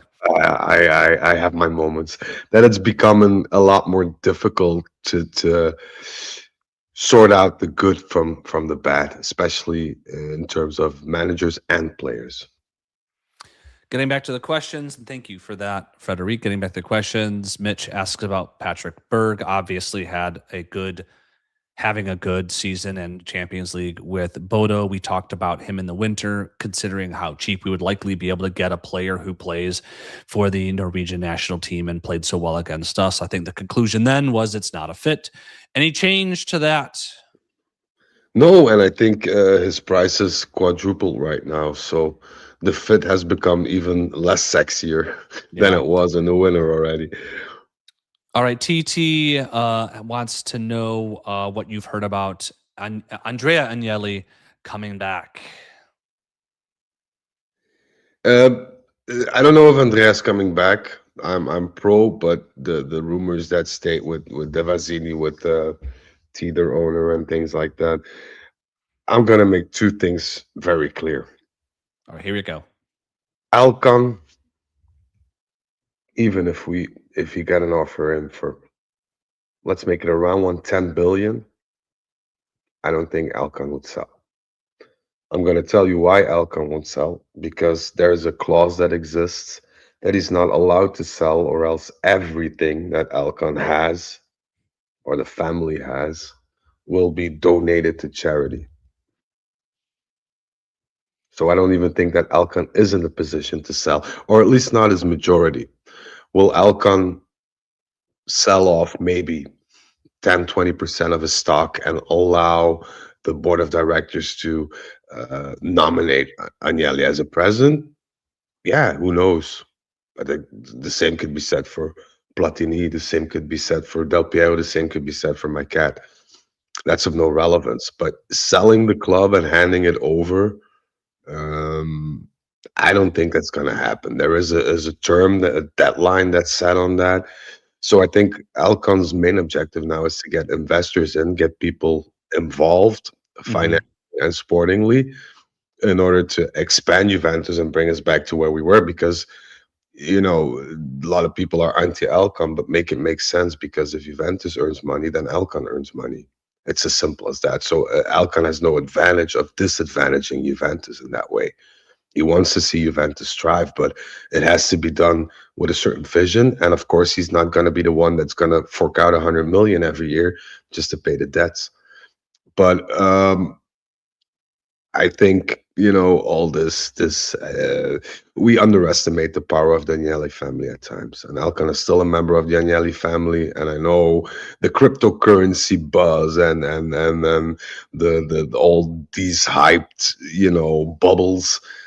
They're very wealthy. I'm not gonna state that, but there's the difference in between being wealthy and being able to build an empire. The Agnellis have built an empire already worth 10 times what Devazini or Teeter as a whole is. So I don't think Alcon's going to bow down to those people. Fun question from Unholy Fun. Fun in his or her language. Would you swap Vlahovic, David, and Openda for Prime, Matri, and Vucinic?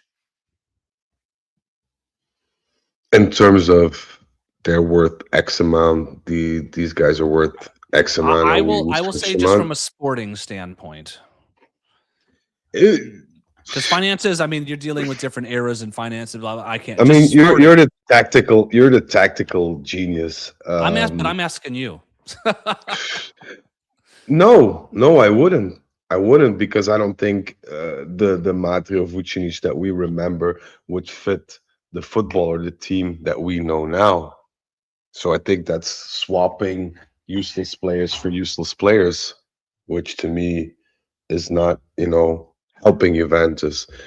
I do feel that the type of players that were Matri and Vucinic that were players that were very good in Italy, knew Serie A, and you knew their capabilities, but you also knew their limits, and you could get them fairly cheap, were the players that we needed at that time. But for European football and everything that's happening in around Serie A, I don't think these types of players are useful to Juventus. No. Kilo Star laughs. They're at least 40, which is Matri true. still looks sharp, though. I saw him at the zone. Absolutely. I was baffled. That guy just didn't age. Like he's the what's that guy that plays Ant-Man? That's also somebody that doesn't age. Oh yeah, no, put me on the spot. I forget, name escapes me, but yes. And then the same guy. I mean, yeah. My go-to, because I'm a little bit older and he's a little bit older, is Rob Lowe. Is from an actor that doesn't age. He still looks the same. But he Botox like every muscle known to man, I think. Well, his face still moves at least, so it's not every muscle. It's a lot. Paul Rudd, thank you so much. Yeah, thank you. Yeah, see, it's just you put you on your spot. I'm trying to figure out all the questions, and it just escapes me. Nike, and we're going to be probably wrapping up here in the next 10 minutes or so because it's late for my man over there. But we are still taking questions if you have a few more. Like I said, about 10 minutes at max.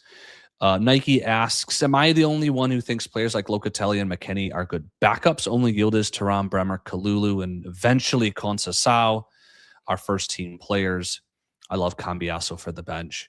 I mean, we don't need to go necessarily into the full question from the interest of time, but I'll do this. Why don't you take the Locatelli bit? I'll take the McKennie bit as to whether you think they're just good backups.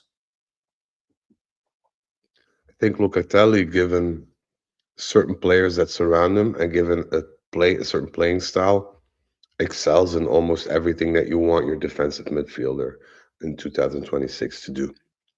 I was very resentful towards Locatelli in the past because I felt that the potential that he had just wasn't being met. And I didn't care about the circumstances, the coach, the playing style, formation. I just felt he was underperforming. Right now, I feel that he's surrounded by not good players, but decent players. And I only think that if you put a Bernardo Silva, to come back to a name that we discussed, next to a Locatelli, you'll see the same Locatelli you've seen this year, but add another 20% to that. So I do feel that he's somebody with great value within a team. It's just his working point that it's all often dictated by the players he's surrounded with and the formation. He's not a Zidane. Zidane, you could play in any team. He'd outshine everybody on that team. That was a God-given talent. Locatelli doesn't have that, but that doesn't mean he's not a backup. The same goes for McKennie. He's so ductile. He's so full of energy. He could, light a spark into every team. Are there better players than McKennie? Yes. Are we as Juventus at a point that we can say, oh, we'll get, X and Y who is better than McKennie? We can. So at this point, I think we have to praise ourselves lucky that we can count on people like Locatelli and McKennie. Should we come to the next level and be a topside European, then of course you have to look elsewhere and get that upgrade that you need in order to win those trophies. But for now, and even to be competitive in Serie A, I think Locatelli and McKennie are the heart and soul of a team alongside Yildiz. I will answer the question like this. I think Locatelli will only get better when he is surrounded by better players.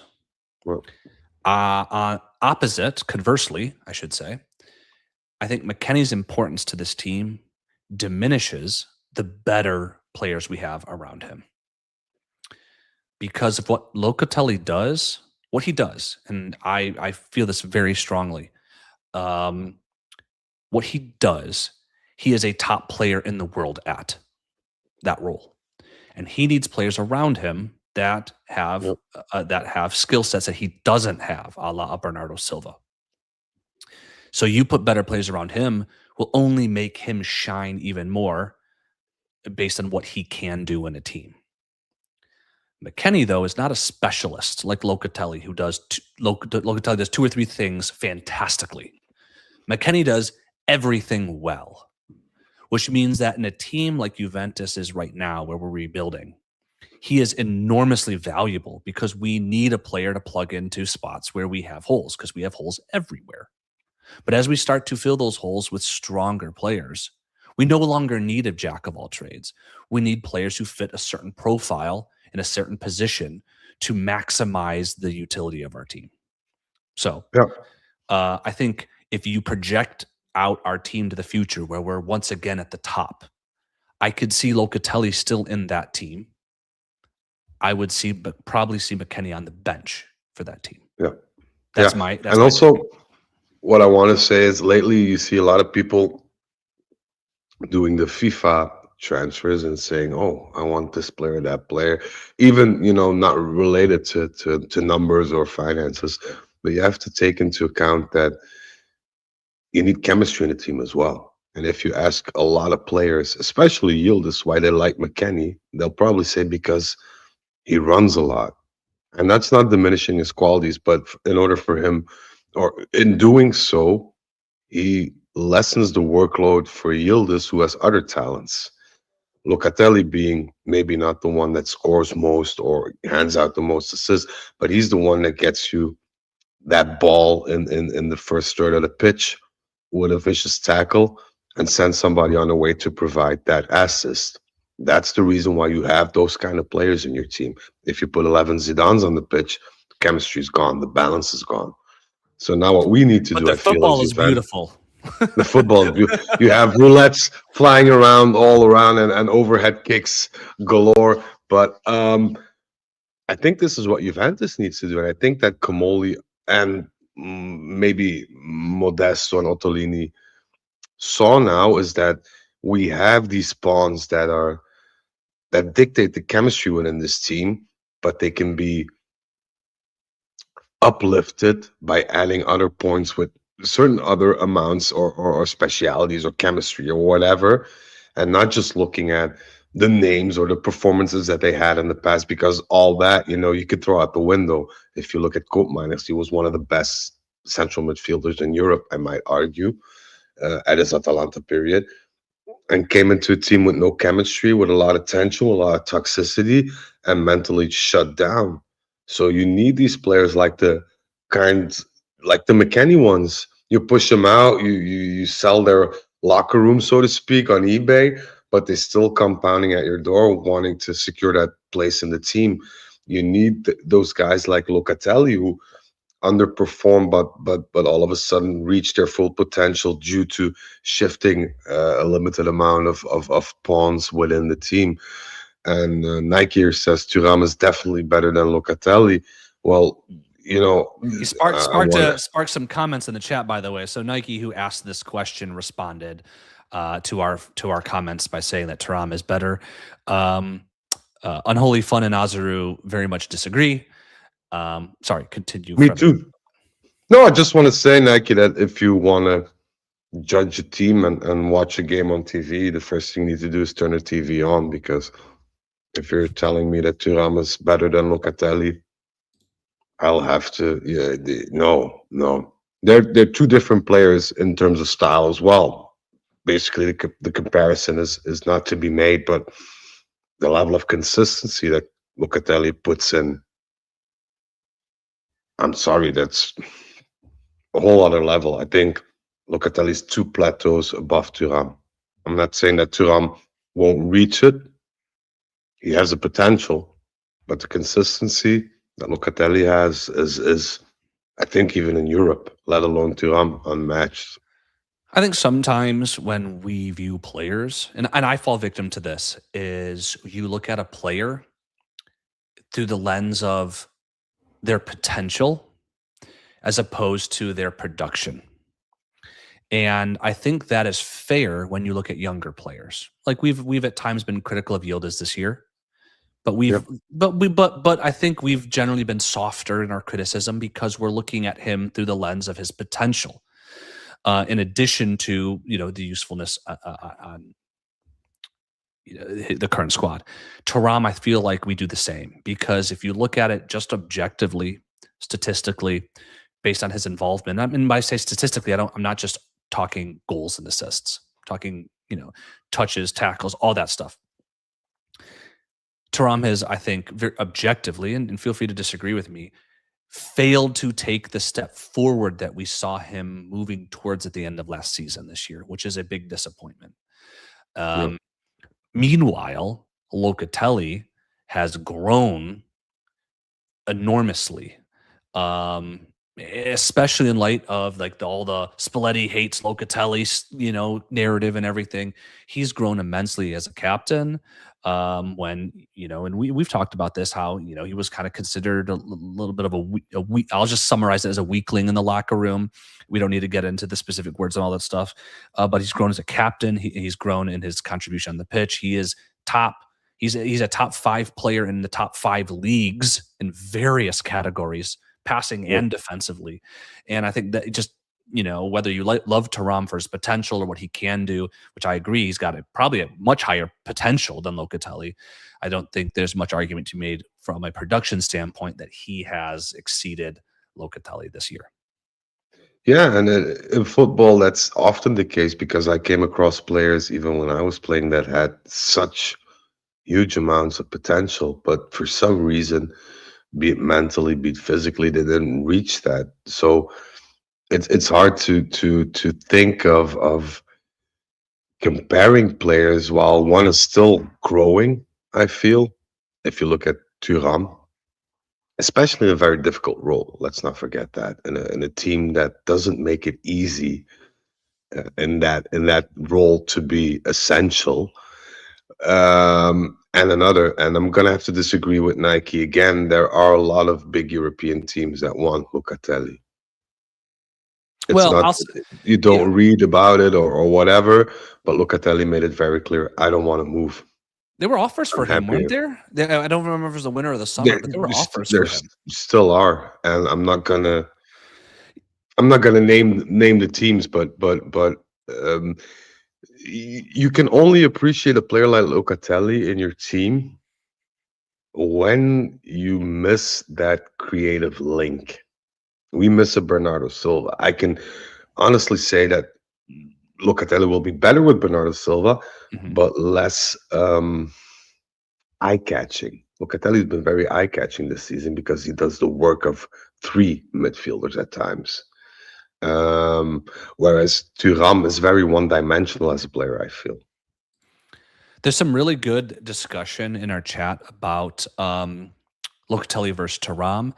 And Nike says he respectfully disagrees, which is fine. And we love the discussion. We love different viewpoints. Yeah, I'm never thank I'm you, never Nike. gonna say I'm never gonna say that mine is correct or 100% correct, though I do feel quite strongly that it is. So I would say, because we're going to be wrapping up here, for those listening after the fact, continue the discussion in the comments. YouTube, I promise you, on Spotify, YouTube, and everything, we do review the comments, even if we don't respond to them. Continue the discussion. The question is who's better? Who's more important to the team? Who maybe has the higher ceiling? Do you agree with our evaluations? When it comes to Thuram versus Locatelli, please. We love the discussion. We always will do it respectfully, even when we disagree. Yep. So continue that in the chat. Always love a good discussion. Keylstar adds that Thuram definitely looks more fancy offensively, but Loca's role is different, more defensive, and he plays his role way better than Thuram plays his role at this time. The last little bit added by me, because I truly believe in Thuram's potential, despite him not necessarily, in my opinion, showing it this year. I think as we eclipse the 2-hour mark, we can sign off today. Frederic, I think this is the first of our off-season scoop episodes. If you have questions, you can message us on Instagram or reply to these videos across whatever platform you listen on. We will read them. We will add them to the docket and get to them. And we will continue to do these off-season episodes whenever it seems relevant and fits in with our schedule. So stay tuned for those. We appreciate everyone who engaged in chat. Some folks we didn't get to shout out throughout the episode that we saw joined, like Bogdan and Saraz. We got Pavis Staviarski. I took a stab at it, and other folks. We appreciate all of you for participating and joining. Yeah. Really, y'all, we consider our Juve family, and it enriches us immensely to have you a part of our Juve fandom and community. So thank you, Frederic. Go ahead. Apologies for me eating during, but I didn't have the time today. It's been hectic, so I had to get something in me. But I just want to emphasize that I really like these episodes and conversing with the people and hearing their thoughts and opinions and it brightens up my day, and I really feel that you guys help us tremendously in what we do and make it so much fun, because without I you wouldn't guys do this this. would I all wouldn't do this necessarily no. if there was I nobody mean, nobody to interact with. it's 10 past 11 right now here. I could be laying on the couch or in bed right now, but I feel it's a lot more fun spending this time with you, Zach, because consider you a very, very good friend of mine, but also the people in chat. So thank you guys. You're amazing. Well, to each and every one you watching live, everyone listening after the fact, to you, Frederic, who I know is just frantically working the phones for the last couple days in anticipation for this. Thank you all.